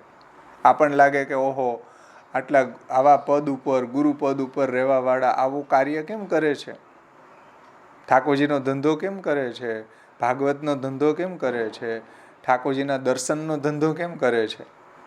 પણ ભાઈ પાપનું દ્રવ્ય આવ્યું, સારાની બુદ્ધિ ભ્રષ્ટ થઈ ગઈ. ભીષ્મ જેવાની બુદ્ધિ ભ્રષ્ટ થઈ જતી હોય તો આપણી શું વિસાદ? હા, ભીષ્મ જેવાને આ પ્રોબ્લેમ ઊભી થઈ કે ભાઈ આ દુષ્ટ કૌરવોનું અન્ન ખાધું એને કારણે હું મારા ધર્મનિષ્ઠ ન થઈ શક્યો. સમજાણીને વાત? એટલે ગમે એવા સારા વિદ્વાન હોય ને પણ પાપનું દ્રવ્ય આવે ને બુદ્ધિ ભ્રષ્ટ થઈ જાય. એટલે દ્રવ્યમાં દ્રવ્ય શુદ્ધિ બહુ જરૂરી છે. શાસ્ત્ર એમ કહે છે કે તમે ઉપદેશ આપ્યો ન હોય તો ચરણ ભેટ ન લઈ શકો. પુરુષોત્તમજી સ્વવૃત્તિવાદમાં કહે છે કે ગુરુદેવ જો મહાપ્રભુજીના ગ્રંથોનો ઉપદેશ ન આપે, શાસ્ત્રનો ઉપદેશ ન આપે અને જો ચરણ ભેટ લે તો ગુરુ વૈષ્ણવનો ઋણી કહેવાય અને એને ઋણ ચૂકવવા પાછું આવવું પડે. એ અજગરના પ્રસંગમાં આપણે જોઈ શકીએ. ગહેવર વનનો જે અજગર છે ને એ એવો જ ગુરુ હતો, માર્ગ પ્રવર્તક, કે જેણે શિષ્યોની ચરણ ભેટ બહુ ખાધી પણ શિષ્યોને ઉપદેશ ન આપ્યો કોઈ દી, શિષ્યોનું આત્મકલ્યાણ ન કરી શક્યો. એને કારણે એને અજગર થવું પડે છે. શાસ્ત્ર તો ત્યાં સુધી કહે છે કે શિષ્ય પાપ કરે ને એ પણ ગુરુને લાગે. કેમ કે ગુરુએ એને કેમ શાસ્ત્ર સમજાવ્યું નહીં, પાપાચરણ શિષ્યએ કેમ કર્યું,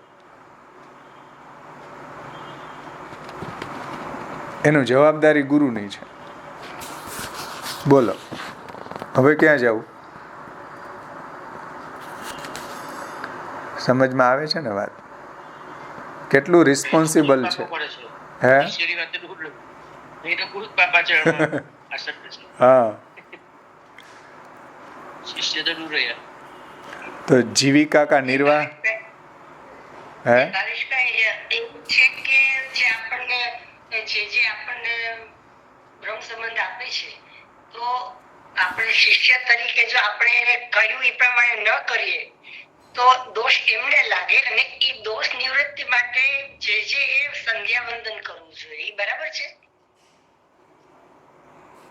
હું પૂછતી નથી. પેલા બેન એવું કહ્યું ને કે બ્રહ્મ સંબંધ લીધા પછી ગુરુજી એવું કે જારી આપણે તો એવું કે કંઈક કાર્ય કરજો પણ એની પાછળ એવું સિદ્ધાંત ના કે એમના કારણે એમને સંધ્યાવન. હા, પેલા તો છે ને સેવા કરવી હોય ને તો જ બ્રહ્મ સંબંધ લેવાય અને તો જ બ્રહ્મ સંબંધ અપાય. એના સિવાય બ્રહ્મ સંબંધ ન લઈ શકાય, ન આપી શકાય. આશ્રય દ્રઢ કરવો હોય, આશ્રય જેનો દ્રઢ હોય એને શરણ દીક્ષા અપાય. પણ ભાઈ હવે નથી આપતા ભાઈ, પેલા તો છે ને कि जो मार्ग प्रचारक जो पुरुष है वो भी अहंकार से विमूढ़ हो गया है और એ પાપાચરણ કરનારા જે લોકો છે એની ઉપર એની આજીવિકા અવલંબિત છે, કેમ કે વધારે દ્રવ્ય ત્યાંથી મળે છે. तो इसी कारण से श्रीमद् आचार्य चरणों उन्हें विशेष रूप से मूढ़ कहते हैं. परंतु यहाँ एक प्रश्न होता है कि अक्रूर जी ने भी तो कंस का अनुसरण किया था, परंतु अक्रूर जी में कहाँ दुष्टता आई હતી? નહીં આવી. અક્રૂરજી કંસના સંગમાં જ રહેતો હતો, દુષ્ટના સંગમાં, પાપાનુવર્તી શું હતો? પાપી હતો. અને અક્રૂરજી એના સંગમાં રહેતા હતા, તો અક્રૂરજીમાં દુષ્ટતા આવી હતી? નહોતી આવી. આવો કોઈ અહીંયા આર્ગ્યુમેન્ટ કરે તો એના જવાબમાં ટીકાકાર સમજાવે, જુઓ, अतः अनुसरण करने मात्र में दोष कैसे कहाँ जा सकता है? तो इस प्रश्न का समाधान करने के लिए आप श्री आज्ञा करते हैं लाभ पूजार्थ यत्नेषु. आ दोष आयु इत्यादि शब्दों से कहते हैं कि दूसरे अवगुण गिना रहे हैं, बीजा अवगुण बतावे छे कि लाभ का अर्थ है धन प्राप्ति होनी और पूजा का अर्थ है अपनी उन्नति होनी, પોતાની ઉન્નતિ કરવી, પોતાની પૂજા કરાવી, પોતાની કીર્તિને ફેલાવી. લાભનો અર્થ અહીંયા ધન પ્રાપ્તિ. લાભ પૂજાર્થ यत्नेषु और लाभ पूजा अर्थ, अर्थ એટલે अर्थ शब्द लाभ पूजा दोनों के साथ जुड़ेगा. लाभ पूजार्थ એટલે લાભાર્થ અને પૂજાર્થ બેયની સાથે દેહલી દીપન ન્યાયથી જોડાશે, એટલે લાભ માટે અને પૂજા માટે. કુલ મિલાકર લાભ પ્લસ અર્થ પ્લસ પૂજા પ્લસ અર્થ પ્લસ યત્નેશુ, એ રીતના એનો અર્થ થશે, અન્વય થશે. इसका अर्थ हुआ कि वर्तमान समय में सत्पुरुषों केवल लाभ पूजा के लिए ही यत्न कर रहे हैं, अर्थात बाहरी भीतरी दोनों प्रकार से केवल खुद की ही उन्नति के लिए प्रयत्न कर रहे. બહાર અંદર બધી રીતે કેવલ પોતાની પૂજા માટે, પોતાને પૈસા ક્યાંથી મળે આવું જ પ્રયોજન છે એકમાત્ર.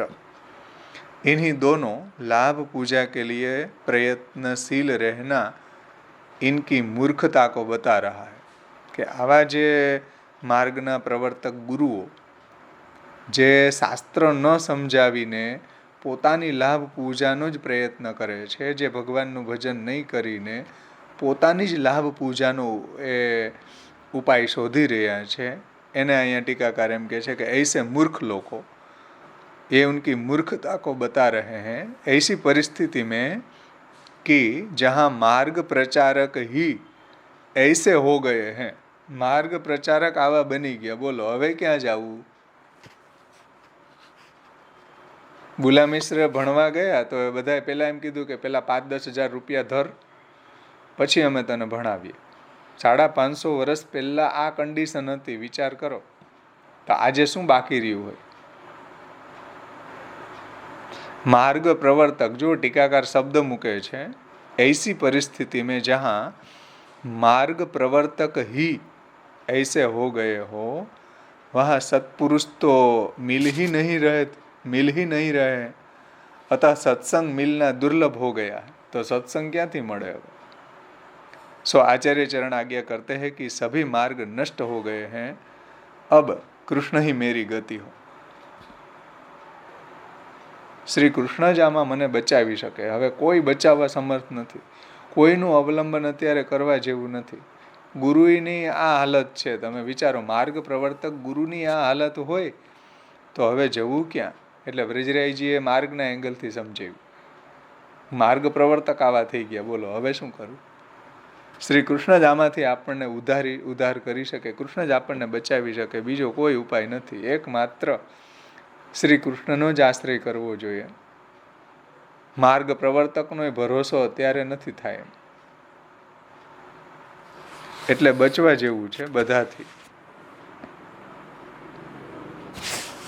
તો આ રીતના બ્રિજરાયજીએ સંપ્રદાયના એંગલથી અર્થ સમજાવ્યો છે. કલ્યાણરાયજીએ જે બહારનું વાતાવરણ છે એ દૃષ્ટિથી અર્થ સમજાવ્યો છે, જે ધર્મના 6 અંગો અંતર્ગત કર્તા કેવો હોય એને સમજાવ્યું છે. બ્રિજરાયજીએ માર્ગની અંતર્ગત જે વાતાવરણ છે એને એ સમજાવી છે. તો હવે એક જ ઉપાય છે, કૃષ્ણ એવ ગતિર્મમ. સમજમાં આવ્યું? કોઈને કંઈ પ્રશ્ન હોય તો પૂછી શકો છો.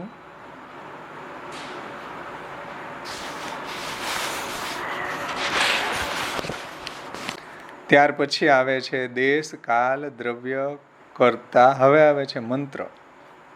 મંત્રની હાલત શું છે જુઓ. શ્રી મહાપ્રભુજી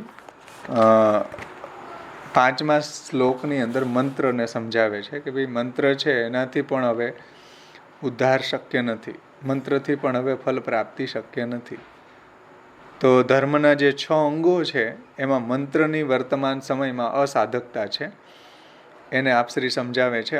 અપરિજ્ઞાન નષ્ટેષુ મંત્રેસ્વ અવ્રત યોગીષુ તિરોહિતાર્થ દેવેશુ કૃષ્ણ એવ ગતિર્મમ.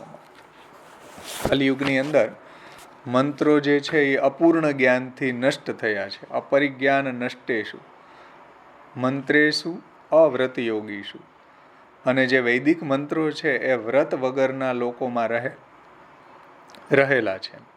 કે જે મંત્ર બોલવા માટે જે શુદ્ધિ જોઈએ, જે વ્રત જોઈએ, જે મંત્રનું જ્ઞાન જોઈએ, એના દેવતા, એનો વિનિયોગ, પછી જે આપણે સર્વોત્તમ સ્તોત્રની અંદર જોયું હતું ને, છંદ, પછી એનો વિનિયોગ, એના દેવતા, એનો મંત્ર,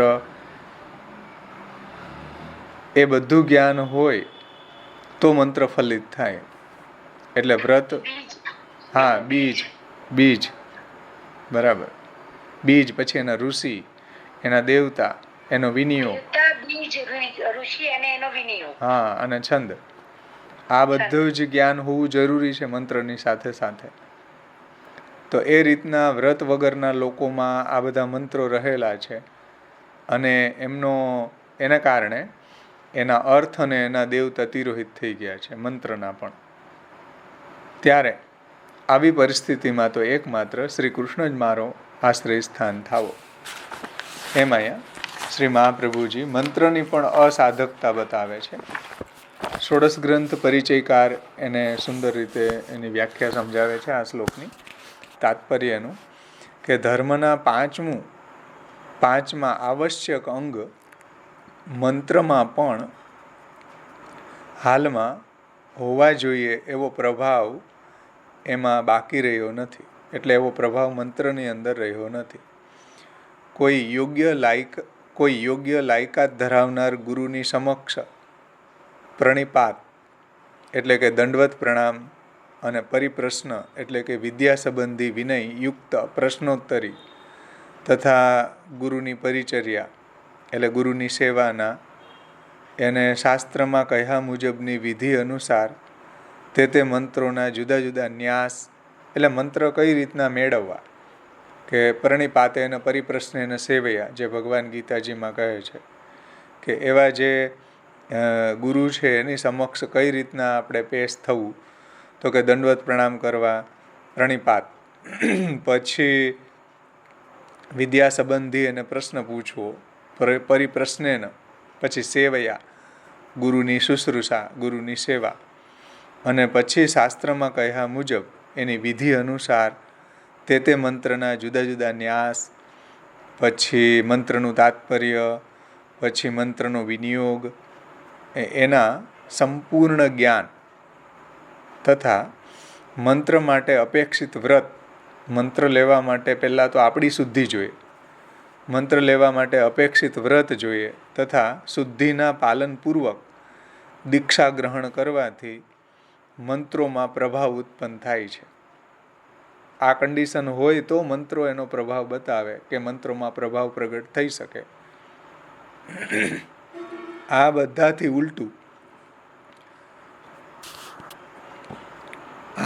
ઉલટું આજકાલ અયોગ્ય તથા અનધિકારી વ્યક્તિઓ દ્વારા અશાસ્ત્રી વિધિથી અને ન્યાસ, તાત્પર્ય તથા વિનિયોગના પૂરા જ્ઞાન વગર તથા મંત્રને માટે જે અપેક્ષિત વ્રત જોઈએ એ વ્રત વગેરે શુદ્ધિ વિના જ મંત્ર ગ્રહણની પ્રથા ચાલુ થઈ ગઈ છે. તેથી મંત્રની આધિદૈવિક અર્થશક્તિ લુપ્ત થઈ ગઈ છે. ફલની દૃષ્ટિએ જોતા બધા મંત્રો પ્રભાવ રહિત બની ગયા છે, નિષ્ફળ બની ગયા છે. ફલની દૃષ્ટિએ વિચાર કરીએ તો બધા મંત્રો છે એ પ્રભાવ રહિત, સામર્થ્ય રહિત અને નિષ્ફળ બની ગયા છે. પરંતુ શ્રી કૃષ્ણ તો મંત્ર શક્તિને અધીન નથી. કૃષ્ણ કાંઈ આવા મંત્ર શક્તિને થોડા અધીન છે. તો મંત્ર ઉપાસન, વૈદિક, તાંત્રિક, દીક્ષા, અર્ચના, વિધિ ભી અસ્પૃષ્ટો રમતે નિજ ભક્તેષુ સમેસ્તુ સર્વસ્વ. એ આવા મંત્ર ઉપાસનની વિધિથી પૃષ્ઠ નથી. શ્રી કૃષ્ણ તો મંત્ર શક્તિને અધીન નથી કે આટલા મંત્ર બોલી જાય તો કૃષ્ણ અધીન થઈ જાય. ઘણાને એવી ભ્રાંતિ થઈ ગઈ કે આટલા તમે અમુક લાખ અષ્ટાક્ષર બોલો તો તમને સિદ્ધ થઈ જાય, કૃષ્ણ અધીન થઈ જાય. કે અમુક લાખ તમે મંત્ર બુકમાં લખો તો તમને આવી સિદ્ધિ મળી જાય, કૃષ્ણ અધીન થઈ જાય. કૃષ્ણ આવા કોઈ મંત્રને અધીન નથી ભાઈ. સમજો, શ્રી કૃષ્ણ તો મંત્ર શક્તિને અધીન નથી. ઉલટું બધી જ મંત્ર શક્તિઓ શ્રી કૃષ્ણને અધીન છે. બધી મંત્ર શક્તિઓ ભગવાનને અધીન છે. ભગવાન કોઈ મંત્ર શક્તિને અધીન નથી. ભગવાન તો સર્વતંત્ર સ્વતંત્ર છે. આ કારણને લીધે શ્રી કૃષ્ણનો જ આશ્રય લેવો જોઈએ. આવું અહીંયા ષોડશ ગ્રંથ પરિચયકાર સમજાવ્યો છે. આ શ્લોકનો અર્થ કે અત્યારે મંત્ર પણ અપરિજ્ઞાન નષ્ટેશું, એનું જ્ઞાન ન હોવાથી નષ્ટપ્રાય થયા છે. અને અવ્રત યોગીશું, જે વ્રત વગરના લોકોમાં રહેલા છે, એને કારણે એના અર્થ અને દેવતા બે તિરોહિત થઈ ગયા. હવે શું કરવું? તો કલ્યાણરાયજી ટીકામાં સમજાવે છે. જુઓ, બહુ સુંદર.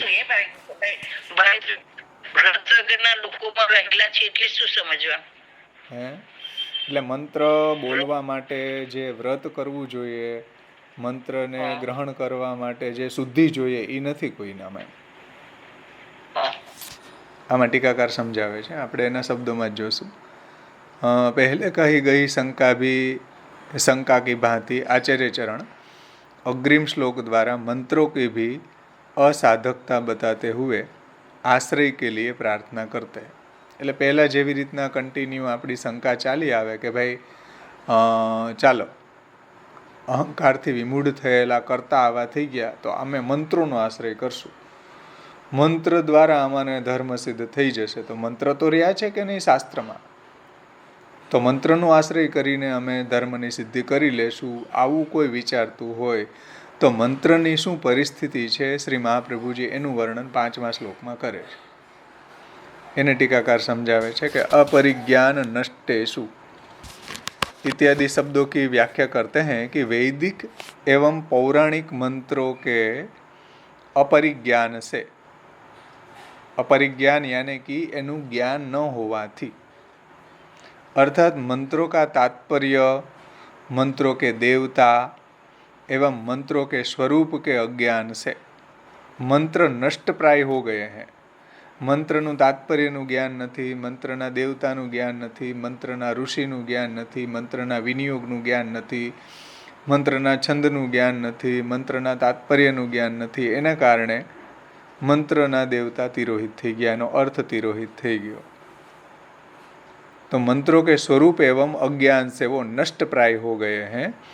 वैदिक मंत्र तो गुरुकुल में रहने से, જુઓ વૈદિક મંત્રો કઈ રીતના પ્રાપ્ત કરવા જોઈએ એની ડિસિપ્લિન બતાવે છે કે પહેલાં તો ગુરુ ઘરમાં રહેવું જોઈએ, ઋષિ મુનિઓ પાસે ભણવા જવું જોઈએ, और ब्रह्मचर्य का पालन करना चाहिए. ब्रह्मचर्यનું પાલન, ઋષિના ગૃહમાં, ઋષિ આવાસમાં નિવાસ, ઋષિના ઘરમાં નિવાસ કરવો, જે આપણી ઋષિ મુનિઓની પરંપરા હતી વેદને ભણવાની, કે ત્યાં જવું પડે, એના ઘરે રહેવું પડે, ગુરુની સેવા કરવી પડે, ગુરુની શુશ્રૂષા કરવી પડે, ગુરુના ઘરનું કામ કરવું પડે, ગુરુને માટે લાકડા કાપવા જવું પડે, બધું કામ કરવું પડે ભાઈ, ત્યાં વિદ્યા મળતી.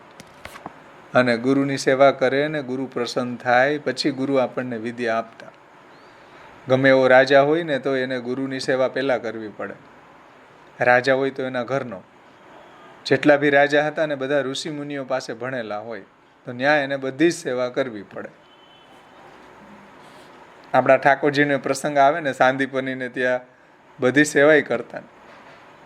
ગુરુપત્નીએ કહ્યું કે દોહની આપો અને ઠાકોરજી સંધ્યા વંદન કરતા હતા. અને સાંદીપનીના જે પત્ની હતા ગુરુપત્ની, તો ઠાકોરજી છે વૈદિક કર્મમાં પ્રવૃત્ત હતા, સંધ્યા વંદન કરતા હતા અને એને દોહની માગી, દૂધ દોતા હતા, ગાયને દોતા હતા. તો ભગવાન જ્યાં સંધ્યા વંદન કરતા હતા ત્યાંથી એટલો લાંબો હસ્તને કરીને દોહની આપી. તો ગુરુપત્નીને આશ્ચર્ય થયું કે ભાઈ આ કોઈ સામાન્ય બાળક ભણવા નથી આવ્યું, આમાં કાંઈ વિશેષ છે. નહીંતર સંધ્યા વંદન કરતાં કરતાં આટલા દૂરથી એટલો લાંબો હાથ કરીને દોહની કેમ આપી? એટલે ગુરુપત્નીએ વિચાર કર્યો કે આપણે ગુરુ દક્ષિણાની અંદર એની પાસેથી આપણો જે બાળક મૃત થયો હતો નાનો એને માગવું. આમાં કંઈક વિશેષ મહાત્મ્ય છે. આવું સામર્થ્ય આનામાં ક્યાંથી આવ્યું? કહેવાનું તાત્પર્ય છે કે ગુરુને ત્યાં બધું કાર્ય કરે ત્યારે એને વિદ્યા પ્રાપ્ત થતી, એના વગર ન થતી. વિદ્યા મેળવવા માટે ઘણી બધી સ્ટ્રગલ કરવી પડતી ભાઈ ને. એ વિદ્યા ટકતી, એ વિદ્યા એને આત્મસાત થતી, એ વિદ્યા એને ફલીભૂત થતી અને એ વિદ્યાથી એનું જીવન બદલાઈ જતું. આજની જેવી કોઈ પેટ ભરવાની વિદ્યા નથી આ ભણવાની, આધ્યાત્મિક વિદ્યા હતી બધી. એનું જીવન આખું, એનો પરલોક સુધરી જતો. એ વિદ્યા ઋષિ મુનિ આપતા આપણા. હા, તો એ વિદ્યા દિવ્ય હતી ભાઈ. આજની જેમ પેટ ભરવાની વિદ્યા નહોતી કે હાલો આ ભણીને નાખો ચોપડા બધા પસ્તીમાં અને પછી શું કરશે ડૉક્ટર બનીને બીજાને કાપવાનો જ છે. આવી વિદ્યા કાપવાની વિદ્યા નહોતી. બહુ દિવ્ય વિદ્યા શીખવતા હતા આપણા ઋષિમુનિઓ. મહાભારતમાં બી બતાવ્યું ને, અર્જુનને દ્રોણાચાર્ય ધનુર્ધારી બનાવ્યા એમ. છે જ ને. તો કેટલી સેવા પછી એને આ બધું લભ્ય થતું હોય છે. તો અહીંયા કહી રહ્યા છે જુઓ કે મંત્રને મેળવવા માટે કન્ડિશન્સ શું છે કે પહેલાં તો વૈદિક મંત્ર પ્રાપ્ત કરવા માટે ગુરુકુલમાં નિવાસ, ભિક્ષાટન કરવું, બ્રહ્મચર્યનું પાલન કરવું, ક્ષુદ્રો કે સન્મુખ ન બોલને, મંત્રનું શુદ્રો સન્મુખ ન બોલી શકાય. કોઈ દિવસ વૈદિક મંત્રો છે એ શુદ્રોની સામે ન બોલી શકાય, અપરાધ લાગે. પછી અધ્યયન મેં પ્રમાદ ન કરતે, અધ્યયનમાં પ્રમાદ ન કરતો હોય, ન કરવો. ऐसे मंत्र पढ़ने से साधक बन सकते हैं. એટલે આ રીતના જો મંત્ર પ્રાપ્ત થાય તો એ સિદ્ધ થઈ શકે ભાઈ. આવી કંડિશન ગોતવી ક્યાં અત્યારે?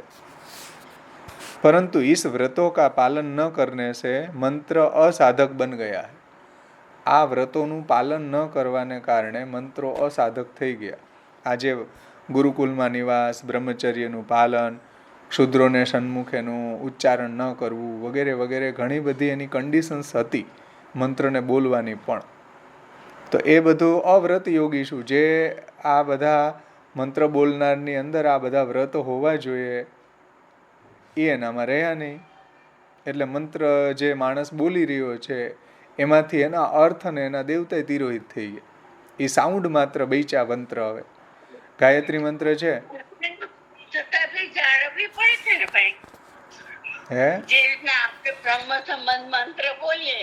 હા, તો એમાંય આપણે જુઓ કેટલી ડિસિપ્લિન સુધી અપરસમાં બોલીએ, આપણે એને પવિત્ર અવસ્થામાં બોલીએ, બધી એની કન્ડિશન્સ છે ને. એમ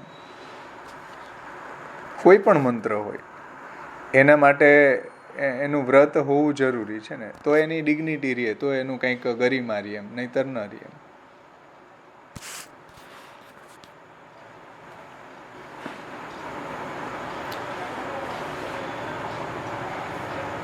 કે ગાયત્રી મંત્ર જુઓ તમે, સાઉન્ડના રૂપમાં બધે વાગી રહ્યો છે. એ સાઉન્ડ માત્ર જ છે, એના અર્થ અને દેવતા તિરોહિત થઈ ગયા છે. કેમ કે મન ફાવે એ લોકો ગાયત્રી મંત્ર બોલે, ગમે ત્યાં બોલે, ગમે એ અવસ્થામાં બોલે, એટલે એના અર્થ અને દેવતા તિરોહિત થઈ ગયા. કોલર ટ્યુન વગાડી તમે તો એની શું ગરિમા રહી ગાયત્રી મંત્રની? એટલે અનધિકારી લોકો જ્યારે ગાયત્રી મંત્ર બોલે ને ત્યારે એમાંથી એના અર્થ અને દેવતા તિરોહિત થઈ જાય છે. શ્યામ બાવાશ્રીના વચનામૃતમાં એક પ્રસંગ આવ્યો હતો કે કોઈ ક્ષુદ્ર જાતિનો એ જ્યારે કોઈ બ્રાહ્મણ પાસે મંત્ર લેવા માટે જાય છે કે મને ગાયત્રી મંત્ર આપો, ત્યારે એ જે બ્રાહ્મણ હતા એને ના પાડી દીધી કે ભાઈ તું અધિકારી નથી એટલે અમે તને ગાયત્રી મંત્ર ન આપી શકીએ. પછી એણે અત્યારે ધંધો ખોલીને તો ઘણા બેઠા છે એટલે મંત્ર આપવાવાળા તો ઘણા મહારાજો બેઠા, એની પાસેથી લઈ લીધો મંત્ર. અને પછી જેણે ના પાડી હતી ને એની સામે જઈને એણે બોલ્યો કે જુઓ મને ગાયત્રી મંત્ર આવડી ગયો છે અને મેં દીક્ષા લઈ લીધી છે અને હું તમારી સામે બોલું છું.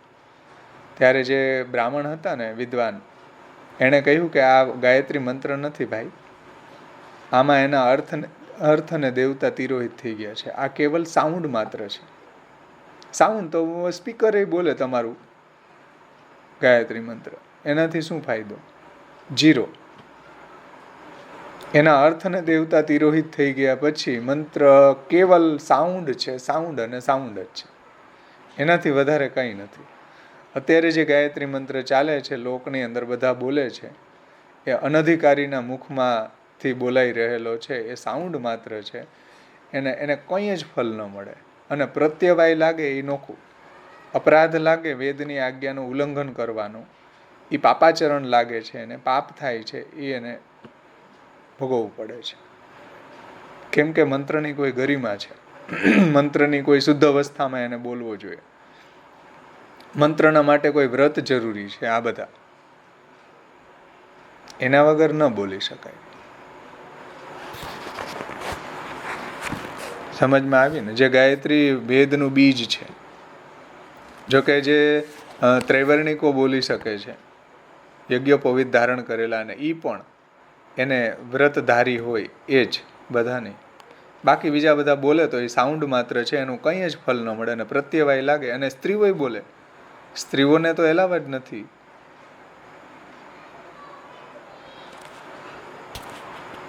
એટલે આંધળે બેડું કૂટાય છે. હવે આવી પરિસ્થિતિમાં શું કરવું? ચાલો, મંત્રની પરિસ્થિતિ આવી છે. બાવાશ્રી કહેતા હતા ને કે ભાઈ રાજીવ ગાંધી જ્યારે અગ્નિ સંસ્કાર થતો હતો ત્યાં પુરુષ સૂક્ત બોલાતું હતું, ફૂંકવાના મંત્રો નહોતા બોલાતા. બ્રાહ્મણો પુરુષ સૂક્તના પાઠ કરતા હતા. સહસ્ર શીર્ષા પુરુષ સહસ્રાક્ષ સહસ્રપાદ. ફૂંકવાના મંત્ર જુદા હોય અગ્નિ સંસ્કારના. આ અભિષેકના મંત્ર છે. બોલો, આ લેવલ ઉપર મંત્રો બ્રાહ્મણો આમાં બોલતા હતા. બોલો હવે ક્યાં જવું? કૃષ્ણ એવ ગતિર્મમ. તો એ વાત અહીંયા ટીકાકાર સમજાવે છે. જુઓ કે પરંતુ इस व्रतों का पालन न करने से मंत्र असाधक बन गए हैं और पौराणिक मंत्र तो उनका तात्पर्य ज्ञान न होने से उनके अर्थ एवं देवता दोनों तिरोहित हो गए हैं.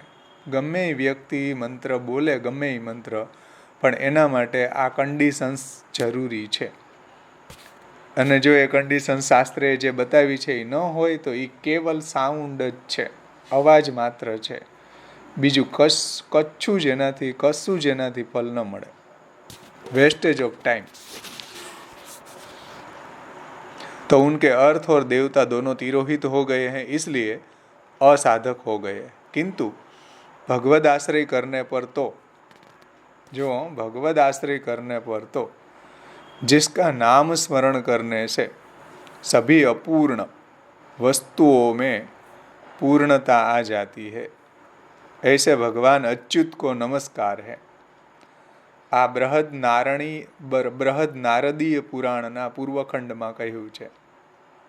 બૃહદ નારદીય પુરાણ પૂર્વખંડમાં એમ કહ્યું છે કે ભગવાનનું નામ લેવાથી યજ્ઞ યાજ્ઞાદિક બધું જ ન્યૂના અતિરિક્ત એમાં દોષ રહી ગયો હોય તો એ બધું સંપન્ન થઈ જાય છે.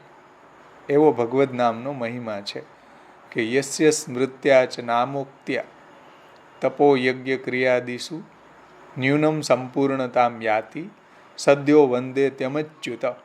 અચ્યુત ભગવાનને વંદન કરવાથી, અચ્યુત ભગવાનનું સ્મરણ કરવાથી કાંઈ પણ કર્મની અંદર ચ્યુતિ રહી ગઈ હોય તો એ સંપન્ન થઈ જાય છે. એવું બૃહદ નારદી પુરાણમાં પૂર્વખંડમાં કહ્યું છે કે જિસકા નામ સ્મરણ કરને સે સભી અપૂર્ણ વસ્તુઓ મેં પૂર્ણતા આ જાતી હૈ. ભગવાનનું નામ લેવામાં જુઓ, ભગવાનનું મંત્ર બોલવામાં કોઈ આવા શુદ્ધિની આવશ્યકતા નથી કે જે વૈદિક મંત્ર બોલવાની અંદર આ કન્ડિશન્સ જરૂરી છે. એવું શ્રી કૃષ્ણ શરણમ મમ બોલવાની અંદર જરૂરી નથી. અપવિત્ર અવસ્થામાં શ્રી કૃષ્ણ શરણમ મમ બોલી શકીએ આપણે.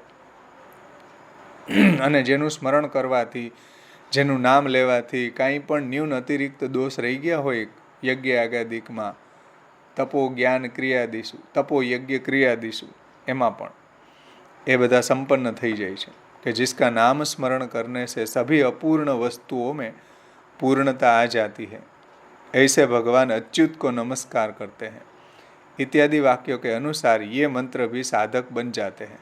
એટલે જે બીજા મંત્રો છે કે યજ્ઞ યાગાદિક જે છે એની સિદ્ધિ પણ ભગવાનનું નામ લેવાથી થાય છે. એટલે ભગવદ આશ્રય, ભગવાનનો જ આશ્રય કરવાની વાત મહાપ્રભુજી અહીંયા કરે છે. કૃષ્ણ એવ ગતિર્મમ. કૃષ્ણનું નામ લેવા માત્રથી પણ બીજા જે વૈદિક કર્મો છે એની પણ સિદ્ધિ થાય છે. એ કૃષ્ણ એટલે કૃષ્ણ એવ ગતિર્મમ મહાપ્રભુજી કહી રહ્યા છે કે કૃષ્ણ જ મારો આશ્રય સ્થાન થાવો. મંત્ર તો આપણે જીવતાનું હતું, પણ પછી તમે જેમ કીધું કે આ બધા પંડિતો તો બરાબર અભ્યાસ કર્યા વગર બધા મંત્રોનું એ છે તો એનો અસર નથી થતી. તો આપણે જે મરણ પછી જે બધી વિધિ કરાવે છે તો એ કેટલા અંશે આપણે પુષ્ટિ માર્ગી અને કરવી જોઈએ કે ના કરવી જોઈએ? કરવી જોઈએ. ભલે બધું કોલોપ્સ થઈ ગયું છે, મંત્રના દેવતાને અર્થ ને બધું તિરોહિત થઈ ગયા, મંત્ર બોલનારા બ્રાહ્મણો જે છે એની અંદર શુદ્ધિ નથી, એને કોઈ જે મંત્ર બોલવા માટે જે વ્રત ઉપવાસ ઇત્યાદિ કરવું જોઈએ એ એનામાં નથી, છતાં પણ લૌકિકત્વમ વૈદિકત્વમ કાપટ્યા તેષુ નાન્યથા વૈષ્ણવત્વમ હિ સહજમ તતો અન્યત્ર વિપર્ય. છતાં પણ આપણે જે ઉત્તર ક્રિયા વગેરે જે છે એ બ્રાહ્મણોના દ્વારા કરાવવી જોઈએ. કેમ કે જે શાસ્ત્રી કર્મ છે એ એક સનાતન ધર્મી તરીકે આપણે બધું કોલોપ્સ થઈ ગયેલું હોવા છતાંય તમે જુઓ અત્યારે પરિસ્થિતિ એવી છે કે જો સાવ મ્લેચ્છ જેવું આચરણ કરવા લાગી જાય તો એ સનાતન ધર્મ જ નહીં રહે. એટલે કાપટપૂર્વક તો કપટપૂર્વક, લોક સંગ્રહાર્થ લોક સંગ્રહાર્થ આ બધું કરવું જોઈએ. કેમ કે આ અત્યારે સર્વાઈવ કરવા માટે સનાતન ધર્મને ખૂબ જરૂરી છે. અત્યારે જે પહેલાં શું હતું, લોકો મ્લેચ્છનું જ્યારે આક્રમણ થતા હતા અને મ્લેચ્છોથી આક્રાંત દેશ આપણો હતો, અત્યારે પણ છે, પરંતુ ત્યારે આપણી પ્રોબ્લેમ સમજો કે મ્લેચ્છ લોકો છે કૂવાની અંદર ચરબી નાખી દેતા, પછી જેટલા બી હિન્દુઓ છે કૂવાનું જલ પીતા. એને બધી આપણી જે કમિટીઓ હતી હિન્દુઓની, એની બધી કમિટી લોકો એમ કહેતા કે નહીં હવે તમે વટલાઈ ગયા, હવે તમે ફરીથી હિન્દુ ન બની શકો. એને કારણે હવે એને જીવવું કેમ? આજના જેવી કલ્ચર ત્યારે નહોતી. ત્યારે એક આખું એસોસિએશન હતું, કુટુંબ હતું આખું, એમાં એ વ્યક્તિ પોતે સર્વાઈવ કરી શકતો, જીવી શકતો એમ. તો હવે એને ક્યાં જવું? એને હિન્દુ જે કમિટી છે એમાંથી એને બાદ કરી દીધો. હવે એને કેમ જીવવું? તો એ લોકો મુસલમાન પછી બેઠા જતા એને બનાવવા માટે. તો આ રીતના આપણી પણ મૂર્ખાઈ હતી ત્યારની. એને કારણે બધું જે એમાં એ મ્લેચ્છ લોકો જે છે એમાં હિન્દુ લોકો કેટલા કન્વર્ટ થઈ ગયા, સમજો. પણ આપણા લોકોને થોડીક બુદ્ધિ હોત તો એણે આવો ધંધો ન કર્યો હોત. એટલે 100%. અત્યારે હિન્દુત્વને બચાવવા માટે ધાર્મિક પાખંડ કરવું પડે. ધાર્મિક પાખંડ જેને કહેવામાં આવે. કેટલા લોકો અત્યારે તમે આ જુઓ, બાગેશ્વર ધામની અંદર ધીરેન્દ્ર શાસ્ત્રી છે, પછી જે ભાગવતની કથા કરનારા કોણ છે, અનિરુદ્ધાચાર્ય છે. આ લોકો ઘણાને ગાયત્રી મંત્ર બોલીને કે ચાલો તમે હવે, ઘણા મ્લેચ્છ લોકો છે એને ફરીથી પાછું એને ધર્મ પરિવર્તન કરવું છે તો એને પાછા હિન્દુ બનાવે છે. ભલે શાસ્ત્ર ના પાડે છે કે આવું પોસિબલ જ નથી, આ સાવ પાખંડ છે, પણ અત્યારે એ કરવું પડે છે, કરવું જોઈએ. સર્વાઈવ કરવા માટે, સનાતન ધર્મને સર્વાઈવ કરવા માટે આ કરવું જરૂરી છે. આ નહીં કરીએ તો કોઈ બચશે જ નહીં, સનાતન ધર્મ જ નહીં બચે. સમજમાં આવે છે વાત? પણ ભાવેશભાઈ, આ જે અમીબેન પૂછી રહ્યા છે ને, એમાં એવું કે છે કે આ વિધિ તો આપણે કરવાની છે, પણ જ્યારે ડેડ બોડી પડી હોય પછી આપણે શ્રી કૃષ્ણ શરણમમાં એવું બોલીએ કે જ્યારે ડેડ બોડી કાઢવાની થાય ત્યારે શ્રી કૃષ્ણ, એ નહીં કરવાનું. કેમ? ના, એવો સવાલ નતો મારો. મારો તો આ બધી વિધિનો માટેનો જ હતો સવાલ. હા, તમે ક્યાં રવાડ જ ચડાવો? એનો સવાલ સમજો પેલા તમે કે ભાઈ ઉત્તર ક્રિયામાં મંત્ર બોલવા કે નહીં, અર્થ દે ને દેવતા તિરોહિત થઈ ગયા. ભાવેશભાઈ, હું સમજી ગઈ એ, પણ મારું કેવું એવું હતું કે એવી કે ભાઈ વૈદિક કર્મો જે છે એના મંત્ર ને એના અર્થ ને દેવતા તિરોહિત થઈ ગયા, એવા લોકોમાં રહ્યા નથી. એટલે નીતાબેને પ્રશ્ન પૂછ્યો કે તો ઉત્તર ક્રિયા કરાવી કે નહીં, યજ્ઞ આગાદિક કરાવવા કે નહીં, પછી યજ્ઞ વાસ્તુ વગેરે જે છે નવા ઘરમાં રહેવા જાય તો યજ્ઞ કરવો કે નહીં, મંત્રના અર્થ ને દેવતા તો તિરોહિત થઈ ગયો તો શું કરવું? ચલો, આ પ્રોબ્લેમ છે ને ભાઈ. તિરોહિત થઈ ગયું હોય તો પણ કપટપૂર્વક કરવું જોઈએ. કેમ કે લૌકિક કર્મો આપણે એટલા બધા કરીએ છીએ જે સાવ ફાજલ છે, એનું શું ફળ મળે છે આપણને? સંસારની અંદર આપણે એવા કેટલા કર્મો કરીએ છીએ કે જે સાવ વ્યર્થ છે, વેસ્ટેજ ઓફ ટાઈમ છે, છતાંય આપણે કરીએ છીએ કે નહીં? તો થોડી ઉત્તર ક્રિયામાં મંત્ર બોલાવો, બ્રાહ્મણોને બોલાવો, સારા ઓથેન્ટિક બ્રાહ્મણોને બોલાવો. લગ્નમાં કેમ સારા વિડિયાવાળાને ગોતો છુઓ? ઓથેન્ટિક સારા બ્રાહ્મણોને બોલાવો લગ્નની વિધિમાં. એનો અર્થ એવો થયો કે રિચ્યુઅલ્સ તો કરવા જ જોઈએ આપણે. હા, સનાતન ધર્મને સર્વાઈવ કરવા માટે આ જરૂરી છે, નહીતર બધા મ્લેચ્છ થઈ જશે. આપણી પ્રજા તો સાવ મ્લેચ્છ થઈ જશે, આવું કંઈ નહીં કરે ને તો મ્લેચ્છો જેવા જ થઈ જશે. એમાં આપણી પ્રજામાં કોઈ ડિફરન્સ નહીં રહે પછી. એટલે સનાતન ધર્મને સર્વાઈવ કરવા માટે, કોઈના કોઈ રીતે ધર્મ બચાવવા માટે આ ધાર્મિક પાખંડ જરૂરી છે. ભલે અત્યારે યુટ્યુબ ઉપર તમે જુઓ કેટલાય જે કથક્કડ શાસ્ત્રીઓ કથા વાંચે છે, પૈસા લઈને કથા વાંચે છે, ઘણા વાંચે છે, આપણે પણ ન સાંભળીએ, પણ એ કરે છે એ સનાતન ધર્મને બચાવવા માટે કરે છે. એટલે સર્વાઈવ જરૂરી છે અત્યારે સનાતન ધર્મને જીવવા માટે. આ લોકો જે કંઈ બી કરે છે છલથી, કલથી, બલથી, એ પણ જરૂરી છે. ઘણા લોકો એની નિંદા કરે છે, સાંપ્રદાયિક રીતે નિંદનીય કાર્ય છે. ચલો, આપણા એંગલથી તો એ પૈસા લઈને ભાગવતની કથા કહેતા હોય તો એને સાંભળવી ન જોઈએ, આપણો સિદ્ધાંત છે.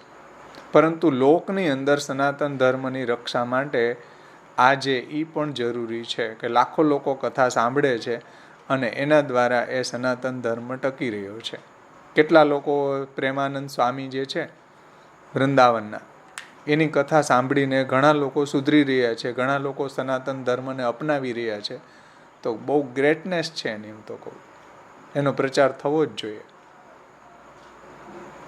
એટલે સનાતન ધર્મને સર્વાઈવ કરવા માટે અત્યારે આ બધું જરૂરી છે. મંત્રના દેવતા તિરોહિત થઈ ગયા હોય તો ભલે થઈ ગયા હોય, પણ આ બધા વૈદિક કર્મો જે છે, યજ્ઞ આગાદિક જે છે, એ બધું આપણે કરવું જોઈએ. ભાવેશભાઈ, સ્કૂલમાં એમ જોવા જતા લગ્નના શ્લોક જે બોલાય છે અષ્ટપદી, એ ક્યાં પ્રોપર બોલાય છે? હા, લગ્ન બંધ થઈ જવાના છે કઈ? છતાંય આપણે આ વિધિ જે છે લોકમાં, કેમ આપણે સંસારમાં કેમ આપણા બધા લોક વ્યવહારનો આગ્રહ રાખીએ, એમ આવો પણ આગ્રહ રાખવો જોઈએ. ખબર જ છે મહાપ્રભુજીએ તો કીધું જ છે કે આમાં કાંઈ સાર નથી ભાઈ, પણ એની ઉપર રિલાય નહીં કરીએ, પણ દેખાવ તો કરવો જ જોઈએ. જેને મહાપ્રભુજી કહે છે કે લૌકિકત્વમ વૈદિકત્વમ કાપટ્ય. એટલે લગ્ન પ્રસંગમાં જેવી રીતે કરીએ છીએ એવી રીતે આવી રીતે પણ એમ જ કરવાનું ને? શ્યોર. નહીતર આપણી પ્રજાને ખબર જ નહીં હોય. ધર્મને ટકાવી રાખવા માટે સાંપ્રતકાળમાં આ જરૂરી છે એમ. હા, બહુ અને ઇમ્પોર્ટન્ટ. કરવું જ જોઈએ એમ. દેખાવ કરો ભલે, એમાં કંઈ સાર નથી, પણ સર્વાઈવ કરવો છે સનાતન ધર્મને. બાકી તો બધા મ્લેચ્છો જ, આપણી પ્રજાઓ પછી મ્લેચ્છો જ પેદા થશે. એને ખબર જ નહીં હોય. ગાયત્રી મંત્ર ઇંગ્લિશ સ્કૂલમાં બોલાવે જ છે ને. હે? બધી ઇંગ્લિશ સ્કૂલમાં ગાયત્રી મંત્ર તો હોય જ છે. બોલો. હા, તો એના અર્થને દેવતા તિરોહિત થઈ ગયા, એનું ફલ કંઈ ન મળે.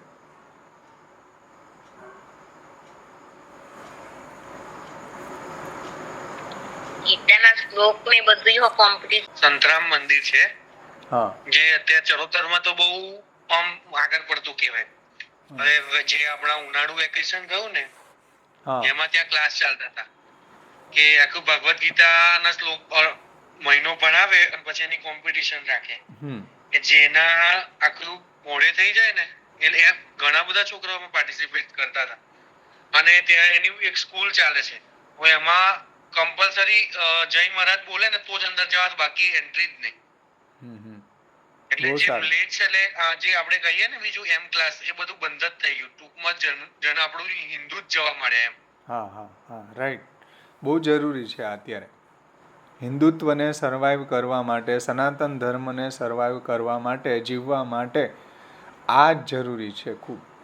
બાકી બધું કોલપ્સ થઈ જશે, મ્લેચ્છો જ થઈ જશે બધા ફરતી બાજુ. આ ભાઈએ કીધું ને એવી રીતના છે ને એક વિડીયો આવ્યો હતો, એમાં છોકરાઓ ગીતાના શ્લોકો બોલીને અંતાક્ષરી રમે છે. સારી વાત છે. પિક્ચરના ગીત બોલીને રમવું એના કરતાં સારી વાત છે. ભગવાન શ્લોકોનો કમસે કમ પરિચય તો થશે, કમસે કમ ભગવદ વાણી તો મોઢામાં આવશે.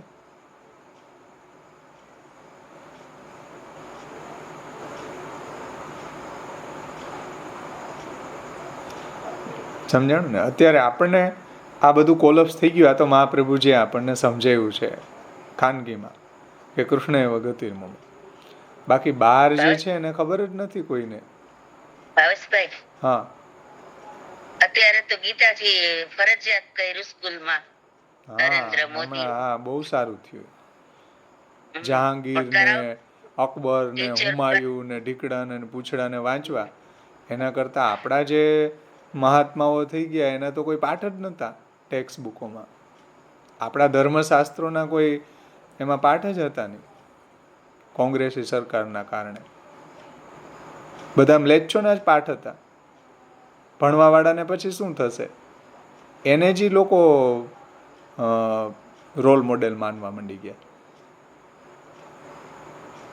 એટલે આપણા ધર્મ સંપ્રદાયના ગ્રંથો, આપણા ભાગવત ગીતાજીના પ્રસંગો ટેક્સ્ટ બુકમાં હોય તો એ આપણા ધર્મ સંપ્રદાય બાજુ વળે. એટલે મોદીજીને બહુ અભિનંદન આપવા જોઈએ કે અત્યારનો જે કોર્સ બદલીને આ બધું એક કચરોપટ્ટી કાઢી એમાંથી.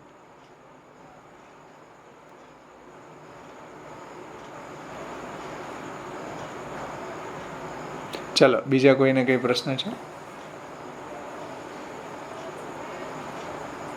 નહીતર આપણે સમાપન કરીએ. આપણો શ્લોક મહાપ્રભુજીની કૃપાથી સંપન્ન થયો છે. મંત્રની કન્ડિશન શું છે? હવે તો લોકો યુટ્યુબ ઉપર જોઈને યજ્ઞ ઘરમાં કરી લે, કોઈ બ્રાહ્મણની જરૂર નથી. આ શાસ્ત્રના એંગલથી આવો યજ્ઞ થઈ જ ન શકે. આનું કંઈ ફલ ન મળે, જીરો. છતાંય લોકો કરતા હોય તો હું તો એમ કહું કે અત્યારે સનાતન ધર્મને સર્વાઈવ કરવા માટે યુટ્યુબમાંથી જોઈને યજ્ઞ જેવું નામ તો છે ને ભાઈ. એક સમય એવો આવશે કે જ્યારે સ્વાહા અને સ્વાધા આવા શબ્દો જ નહીં સંભળાય. અત્યારે એ સંભળાય તો છે. કલીનો પ્રથમ ચરણ છે હજી તો હજી કંઈક ધર્મ જેવું આપણને દેખાય છે. ભાવેશભાઈ, સ્વાહા એટલે આપણે યજ્ઞમાં જે હોમીએ આહુતિ એને સ્વાહા કરીને આપણે બોલીને એને હોમીએ છીએ, તો સ્વાધા એટલે શું? પછી સ્વાધા નહીં, વાઉસટ એવું બોલે છે, એનો અર્થ એ સ્વાહા કરવાનો થાય છે.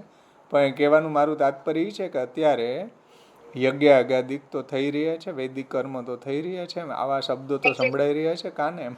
કરેક્ટ. ભલે બધું કોલેપ્સ થઈ ગયું હોય, ચલો, પણ અત્યારે સર્વાઈવ કરવા માટે આ પણ જરૂરી છે. એટલે જેટલા બી આ કથા વાંચનારાઓ જે છે એ પણ અત્યારે જે કાર્ય કરે છે સનાતન ધર્મને સર્વાઈવ કરવા માટે અને જીવવા માટે, એ બહુ પ્રશંસનીય કાર્ય છે. ઘણા લોકોને, ઘણા મ્લેચ્છ લોકોને ફરી પાછું હિન્દુ ધર્મમાં આવવા માટે એને એ લોકો યજ્ઞ કરાવીને કે આમ કરાવીને એવું દેખાવ કરીને ચાલો હવે તમે હિન્દુ થઈ ગયા ચલો, તો આવું કરીને ભલે પાખંડ છે, સાવ પ્યોરલી પાખંડ છે. આ શાસ્ત્રના એંગલથી કોઈ હિન્દુ થતું જ નથી. એક વખતે જ્યારે એને આવું ખાઈ લીધું, અભક્ષ્ય ભક્ષ્ય કરી લીધું, એટલે આપણે ત્યાં વનવે છે, ફરી પાછું એ હિન્દુ ન બની શકે શાસ્ત્રના એંગલથી. પરંતુ અત્યારે ઇમ્પોર્ટન્સ છે સનાતન ધર્મને સર્વાઈવ કરવા માટે કે કેટલા એ લોકોને યજ્ઞ કરાવીને બેહાડીને કે આ ગાયત્રી મંત્ર બોલાવીને કે જાઓ તમે હિન્દુ થઈ ગયા, આવું પાખંડ કરીને પણ એને હિન્દુ બનાવી દે છે. હું તો કહું બહુ સારી વાત છે, કેમ કે સનાતન ધર્મને સર્વાઈવ કરવું છે અત્યારે, એટલા માટે. નહીંતર ખતમ થઈ જશે આગળ જતા. હા, કંઈ પૂછવું હતું બીજા કોઈ બહેનોને? નહીંતર આપણે સમાપન કરીએ, આપણો સમય થઈ ગયો.